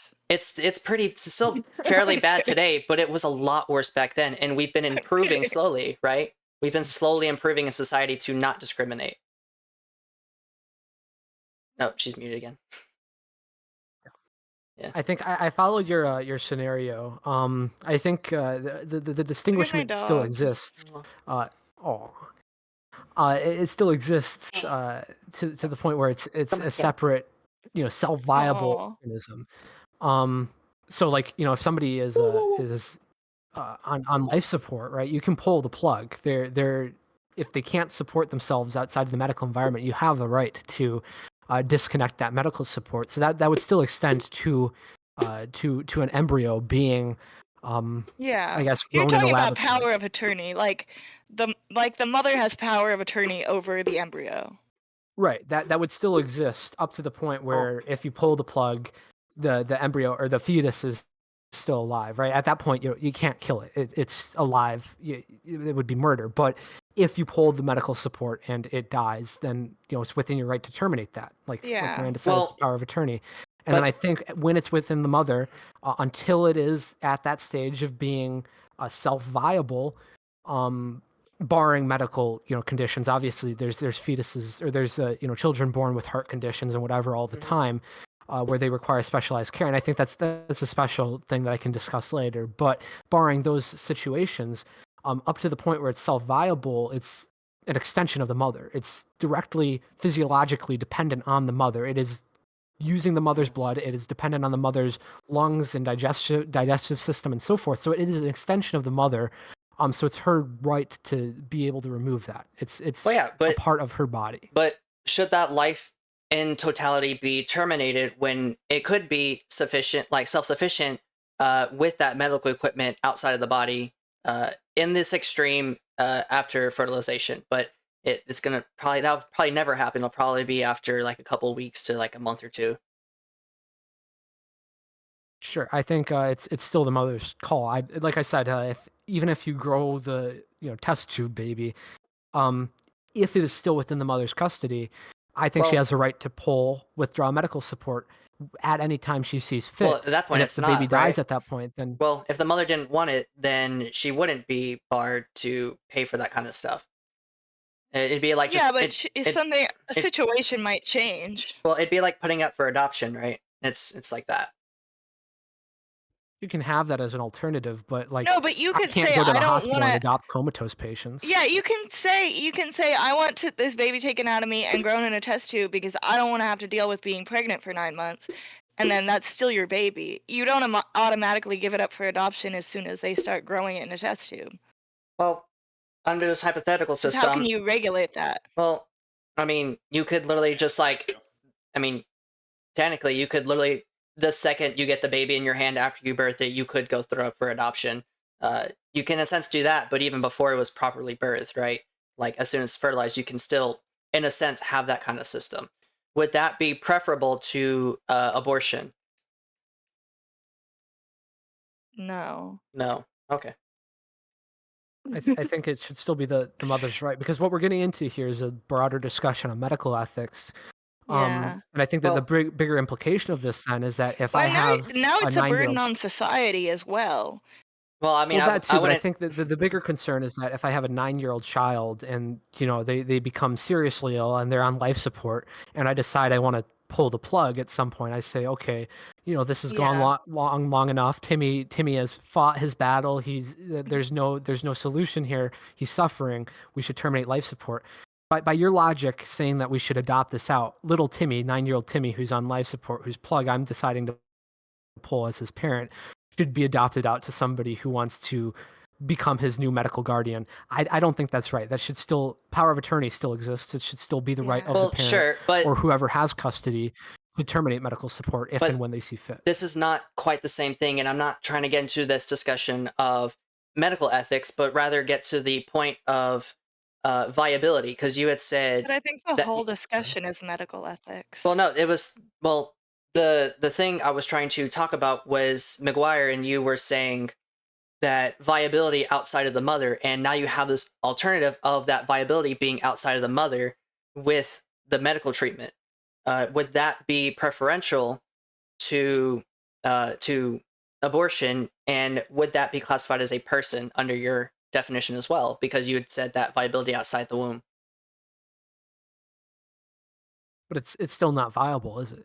Well, It's it is. directly on life support. So Well, I it's mean, so like a baby that's born, like let's say a baby was born after the 9 months and everything, but it still required medical attention for the next month or two because maybe its lung or its heart was having some complications and it still needs that medical treatment, that medical help. Do you have the right to, in a sense, terminate that babe, that now born baby, because it requires that medical assistance? yeah.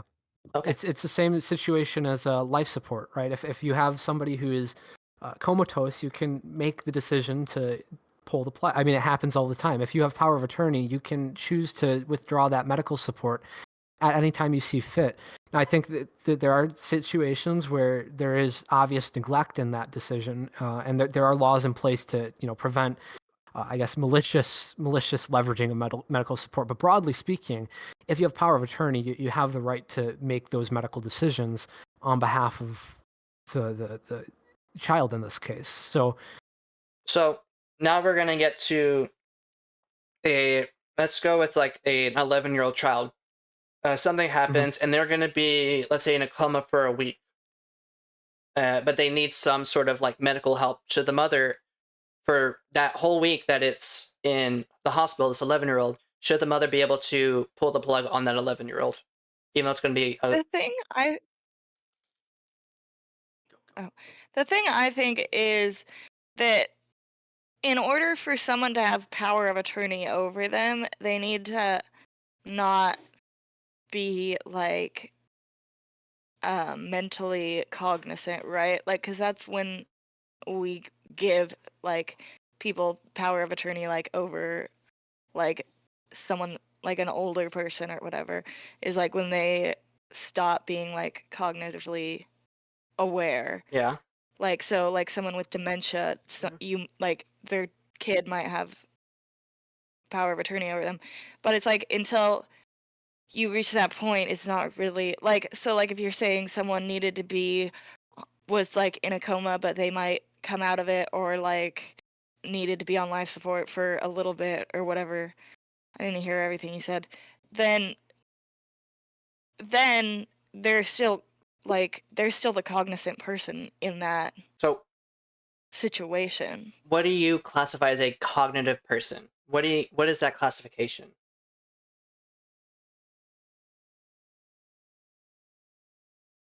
Like somebody who's aware like like alert and oriented, I guess. So But someone in a coma not would, exactly. yeah, because that would exclude people in comas, right?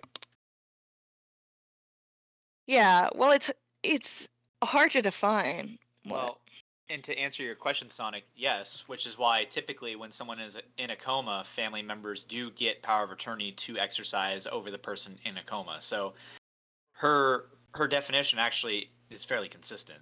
Well, yeah, but then let's get back to McGuire's thing about that medical viability is now not enough. It needs to be fully functional within its own internal structure. An 11-year-old who's been alive for, of course, 11 years, they went into a coma because of Wow. maybe a car accident or something, right?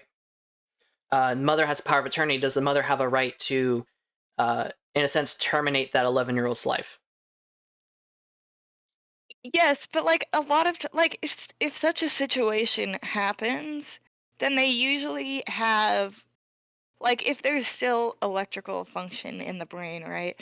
They usually give them a while and see if they wake up. It's not like Well, people but I'm not talking about the current. are I'm talking going about, in there. well, I'm not talking about the current structure because we all have partial disagreements with the current structure.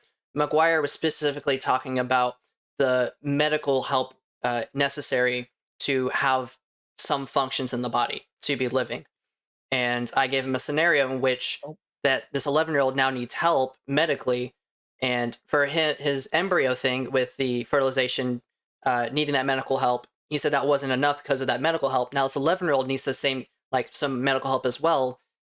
But Well, and an embryo so isn't like cognizant. I think I they're guess you're two saying separate until. scenarios. I mean, they're kind of Yeah. divorced from each other. The not really. question with the embryo, I think so, yeah, because the Yeah, I question with think the that an embryo, embryo is different than an 11-year-old. right? The question with the embryo is at what point does the embryo become a separate entity from the mother? With this new question of the 11-year-old, it's whether or not the mother or any guardian has a Well- right to exercise medical judgment over their child. With the embryo, we're talking about making a conscious decision, barring any medical cause whatsoever, to remove that child from the womb. You're making the choice to, in essence, kill the child, right? On the flip side, with the 11-year-old, it's withdrawing medical care, independent Well- of, you're not Well- killing the kid. You're Yeah, withdrawing Hold on. care. No, it wasn't. You're It wasn't. alive and Hold your on. mother. Hold on. No, it wasn't about the abortion. I was specifically talking about the embryo or whatever. For this extreme, after Sure. right after fertilization, it gets removed from the womb. Does the mother, in a sense, have a right to terminate that medical support to kill that life? That was the crux of that one, and I gave you a similar scenario, but instead of an embryo, it was an 11-year-old with roughly the same kind of Right. stuff. And I think Yeah, but I the think it's the same embryo that is situation. not developed at all, that is just, I mean, it's just, okay, it's just a fertilized egg, right? That's what you're talking about. You took it out of the mother, Sure. and now you have this fertilized egg. Uh-huh. That's not cognizant. So that should be the mother's right, whereas as soon as it gets to that point where it has brain activity, let's say, Okay. that it is still So- not a cognizant being, and therefore the mother should have power of attorney over it, is So, what we're saying. I Now think. we're getting to Yeah. almost my argument of consciousness, which develops, like I was saying, during it while it's in the womb, around 22 to 24 weeks. That would be classified as a conscious being, have it's cognizant of its surroundings to a degree, right? Now, does Yeah. that life But should like that I life said, get terminated, even though it is aware and it's conscious? yeah, if the mother chooses to withdraw medical mean- support, I think it's the same question as pulling the plug on the 11-year-old kid, right? Yeah, It's- because it's not. Well, it's not fully developed yet Well, it just either. The well, medical support it needs isn't to keep it alive. It's to continue to grow it, to Well, I mean- allow it to grow until it's fully developed. well, Wait, hold on. One other thing. Technically, parents have power of attorney from fertilization all the way until the fetus turns 18. So like, Yeah. there's a big chunk of the life where the literal person, like, we give these people, the ability to drive and go down the road and stuff, but they're not allowed to live on their own legally until they're 18. I guess you can get emancipated at 16 in some Yeah. places, but like Mhm. for the most part, it's 18 when you until power of attorney is relinquished. Yeah. But Mhm. under both of these kind of scenarios, they both require medical support of some kind. And even in certain coma scenarios, we actually have, in a sense, help people grow for years at a time, from a child to even an adult if they had prolonged comas. So we have, under our Mhm. current medical system, have these scenarios of growing people. I guess what I'm saying is, like, in that case, so with you took the 21-week-old fetus out or whatever, and it like doesn't have lungs that are developed. The medical, like, there's no way that you can like keep providing that same support medically that the mother is providing. I mean, So I don't think. so then are you against iron lungs as well? This older, we have better ones now, but under the old one of the iron lungs, uh, would that perfectly cognizant person that may be young or even old, should they be terminated even though they're fully cognizant? They just require this help with their lungs because of maybe black lung, they were Yeah, smokers but or it's something. but what I'm trying to say is that I think it's a different kind of support, so I think it needs to be considered separately. I Well, think it's the same kind of support, it's right? not like. It's just helping the lungs Well, I don't think it function. is. Well, it is though. Yeah, but we don't need to help a fetus's lungs function. We need its lungs to develop so that its lungs can be used. Like, there's no Well, use that does it on its pumping own. air into lungs that aren't developed. Well, that it does it on its own though. It doesn't, like, it requires It doesn't nutrition. do it on its Well, own. it requires nutrition, but from that nutrition, it develops on its own over a period of time. You don't need to like Yes, you don't need to but like I'm twinkle. saying until they could take a baby out and it was fully cognizant and they could take it out and they could perfectly replicate the environment of a mother's body, Yeah. then I would say, okay, then it can be alive, but they can't do that. Like, that's not possible. What they can do is not at that Well, level of we kind of advanced well, technology. actually, we kind of have something similar to that with animals. We do that. It's something very similar to the womb of a cow when we do cattle. Like we try to raise cattle in these laboratory settings. It's just with a lot of since we've outlawed human testing so much, we and like all this extra stuff, we don't do that with humans. But we have this kind of technology already. Yeah. So, but what I'm saying is, I'm saying I agree with you on that front. But if you can, if that medical support is available, but it's not available, so I Well, think that the mother should have the right to terminate it, because well, even if they wanted to, they couldn't. You couldn't take a baby out that's 21 weeks and grow it into a fully developed fetus that I was mean, ready to be born. well, even without the mother support, there is a support. I mean, how do you think we support adoption centers, right? That are maybe run by the state or even private enterprise.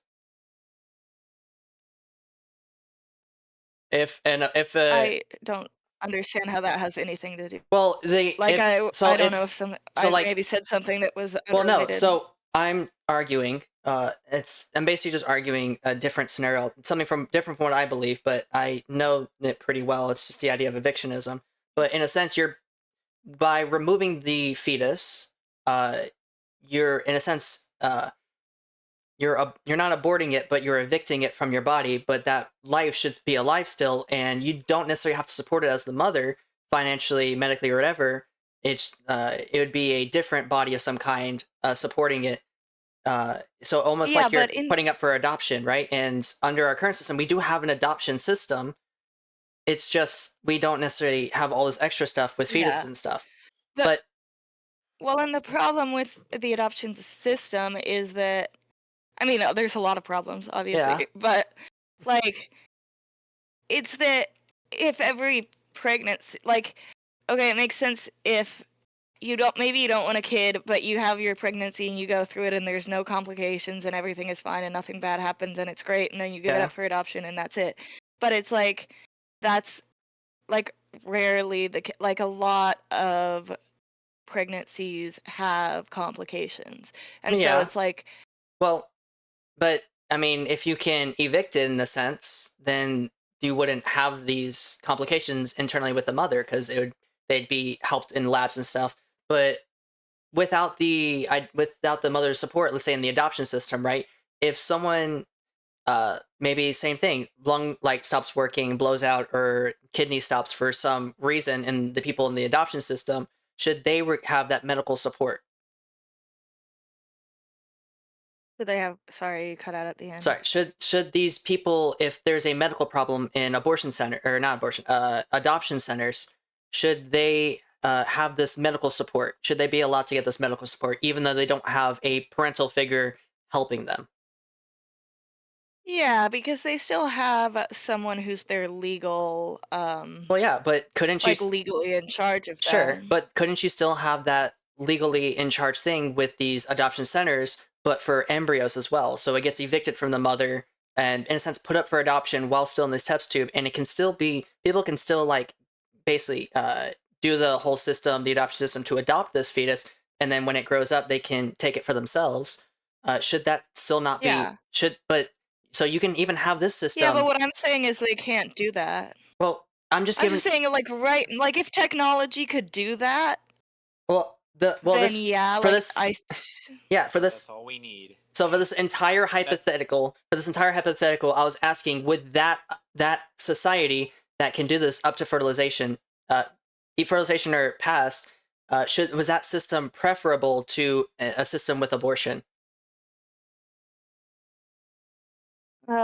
You're saying the whole system you just described with we can have grow these test tube babies? Yeah.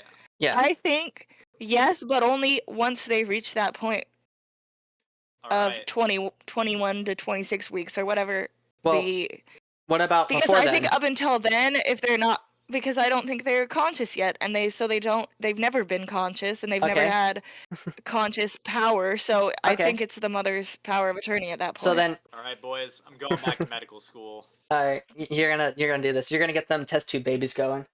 So now we're getting to my argument of personhood being consciousness. So now we're getting to my argument of consciousness being personhood, right? So then I can ask you, why is your system of abortion up to term or whatever your opinion is? Why is that preferable to my opinion of consciousness?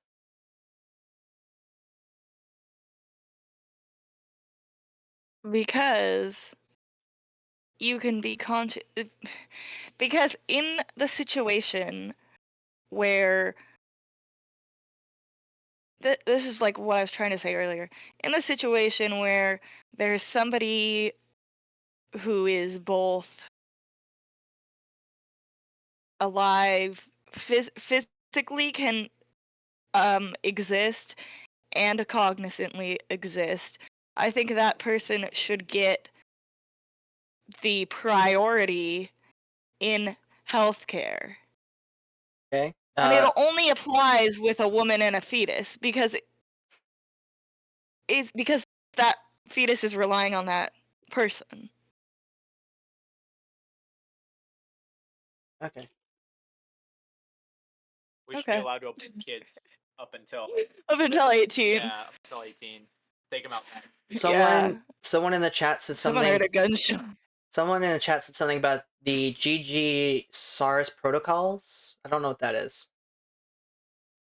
GG SARS protocol. What did they say exactly? Any statement on the GG SARS protocols? GG SARS protocol. I've never heard of that. Yeah, I don't think any of us have heard of that. I'm duck going it right now. I don't see anything. Let's see. SARS protocols. If your species are sufficiently distinct, the pipeline of Plasmidosaurus will fully attempt to make a All I'm consensus seeing is from the code highest. stuff. See, from the highest abundant. I have the max AI, so it's helping me with this. It's something to do with fully distinct species. It's gonna bite you. How do you By the way, I've spell been it? messing with her dog the whole time. Her Uh, dog is a little demon. G.G. Or just GG, whatever. SAURUS protocols. GG SARS protocols. Yeah, we don't know what that is. Could you elaborate if you're still here?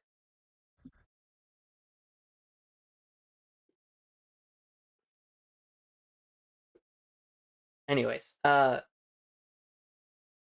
derailed us a little, but no, I think for consistency's sake, we should have personhood be linked with conscious being, not necessarily in terms of physical, like physiological, like your heart or whatever, but just your brain. If it's functioning, if it's working, if you have a conscious state of some kind, Okay, even diminished, because you have a diminished I one. have something to say. Oh, okay. Spill it. Oh, I was mostly talking to Chris, but my Oh. microphone is on. No, that's what I'm saying. I'm saying in this perfect world where we can grow the baby separate from the mom, then that's fine and that's great and hooray for society. But that is not the world we live in. So then that's when we are having to make this next decision because we've Oh. decided, well, it's alive since it's cognizant and the mother's alive because she's cognizant. Okay, but now we have to go further because we have to be able to pick a side because if you can't pick a side, then maybe both die, right? Well, So it's like you have to be able to put the care of one over the care of the other sure, but in our current scenario. yeah, well, in our current system, we already have these legal loopholes to help against death of, like, possible death of the mother.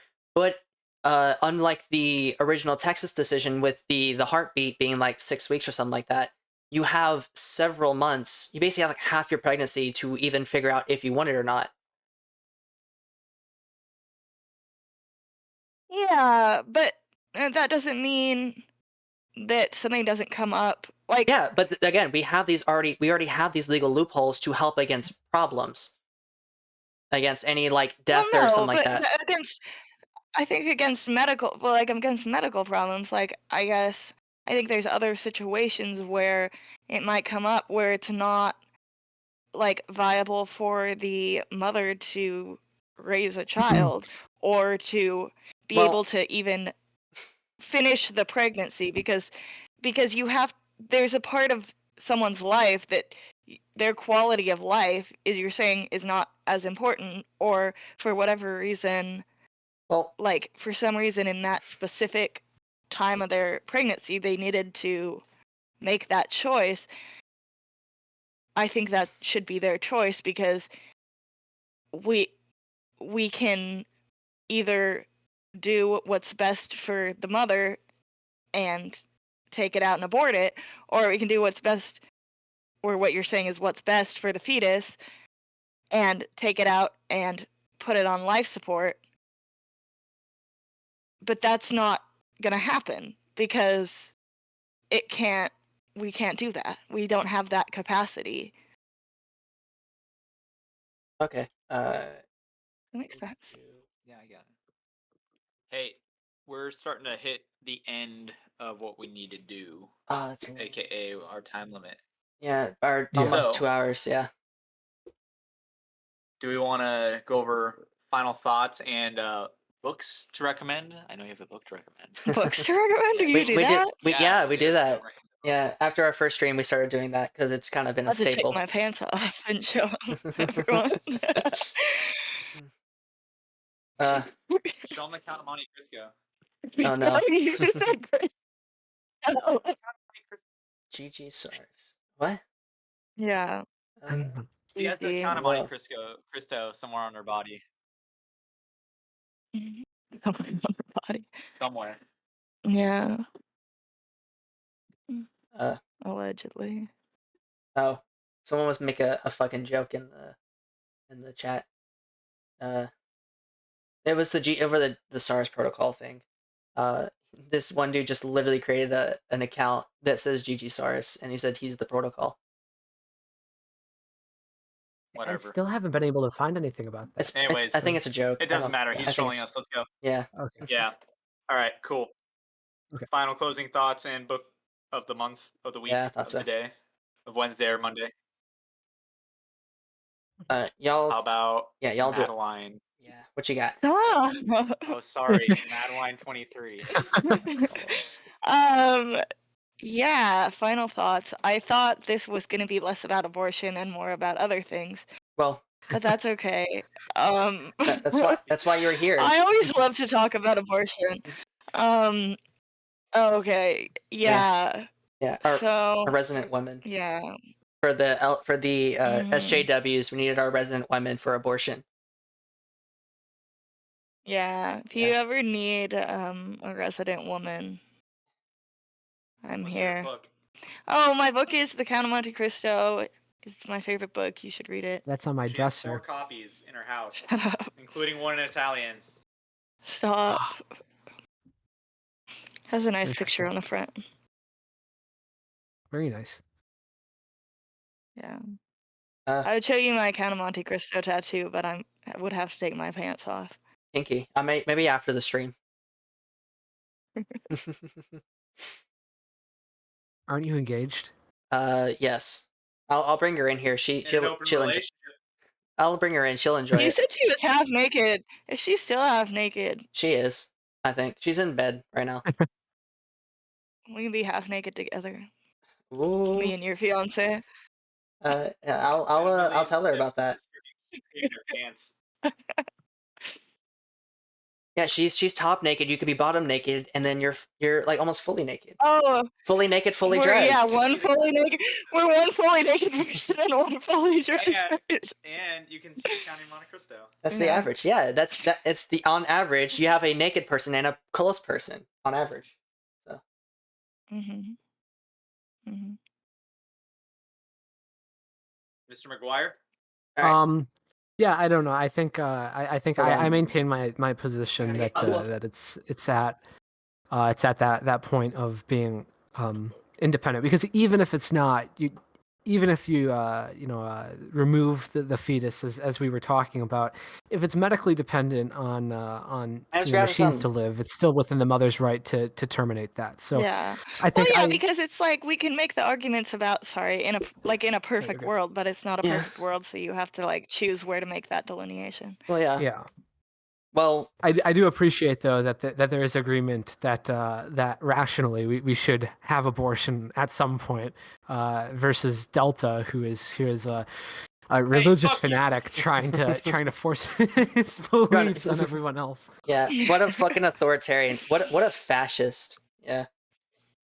Horrible. We should throw him in a wood chipper. Yeah. Feet first. Yeah. Feet first. Yeah. Yep. I'm the only one here with a mustache. So I Wait a second. I- You've never seen my face. I refuse to grow mine in because I don't like myself with facial hair. All right. Fair. Sanic? So overall, I think it's pretty obvious what I believe. Personhood, just like how we determine end of personhood, it begins and ends with conscious being. Once you're conscious, you are a person. You get in a sense, the full legal protection afforded by the rest of society. And that can all go into a different can of worms, maybe next time. But Mhm. in a sense, you get the full protections awarded by the rest of society. But if it is harmful to the mother, then you, in a sense, have a self-defense clause against that fetus, since I think all people, even children, should be all treated as adults legally, in a sense, for the most part, of course, as I discussed last time. So Yeah. Well, yeah, and like since it's like they forfeit, they're causing harm, then that's when yeah. you can't like. So you have a self-defense clause I don't against know. that fetus if it's Yeah. damaging you, if it's damaging your Yeah, I'm health. gonna shoot it. Yeah. Mhm. as it's coming out of the You her shoot veg. it as it was going. If a woman gives birth on the street and the baby crosses my front yard, you bet your ass light that baby up. It's not even that. You're in the medical room, and she, like, as she's birthing. Baby is crossing, she's flinging it across the yard. No, woman Delta. than baby. No, it's even better. You're in the medical room with your wife, and the baby is just coming towards you. You're like, baby, and you start blasting it. Shoots a little bit of baby juice at me, gets in my eyes. I'm hit. Get down. For once, I'm actually surprised What's your Delta. book? Yeah, Delta didn't talk a lot this time. Yeah. Well, okay. Anyways, what's your book? My book. I got Yeah. it. I got it right here. Nobody gives a fuck. Theory of Justice by Nice. Rawls. Read it yet? No, Have you read it yet? no, but I know you like it, so How I can you recommend it if you haven't read it? Yeah, what the fuck? I mean, I bought him that book. Yeah, he bought me that book, and I still haven't read it because I've been too busy with life, I'm too busy. with my life in the pursuit of happiness. Oh, she's clothed now. Oh, god Great. damn it. Yeah, we wanted to see her naked. She said no. Got The one. camera's still on, bitch. I don't think you want this. All right. My opinion. I'm still schizo. Fetus Are is you gonna say a hi? person. We should abort Arno. And Hi. She said hi. We can abort Arno, yeah. right now. Bam. You want to come on camera for acceptable. once? And my book Come here. of the week was one of Thomas Sowell's Come on books, but camera. I forget the Say title. hi. But if you read anything by Thomas Sowell, it's good. Very fair. Okay. Oh, I think I'm cheating the system. I didn't do my book. Yeah, what's I your don't know. book? Paradise Oh. Lost, John Milton. There we go. We're getting into some poetry this You week. ready? Ready to be on camera? Oh, cringe. She won't be on camera. She's a bitch. Oh, here she is. She's the cat. Ew. Say hi. Ew. Look at the Two cat. women in the same room? Hi. Disgusting. We're not in the same room, Chris. Beans I ready? mean, Delta. Wow. My book of the week is Stop Doxing Me. But you dox yourself, so He didn't tell me. I will say he added me to a group without telling me first that I wasn't supposed to have my real name. So I don't understand how I was supposed to know that, because in most of the groups that I It's am, the internet. in most of the groups that I am, people are allowed to have my real name. I Because mean- I don't think. we don't care. Wait, we're not supposed to do real names? Fuck. I'm the only one. Like, me and Delta are the only ones, but Delta just got doxxed. Yeah, it's Chris. Hi, Chris. Just help lean down. Jesus. He just said stop I doxing won't him. tell you his last name Is it Ow. for now. Chris Chan? He's Chris Chan. It's Chris Chan. No. He wishes. Yeah, he got more pussy than I did. True. Yeah. He fucked his mom. He raped his mom. Literally, yeah. Why do we have to end on this note? All right, that's it. Bye bye, everybody. Alright, on a good note, you're all fucking bitches. I hate y'all. Suck a dick. Good night.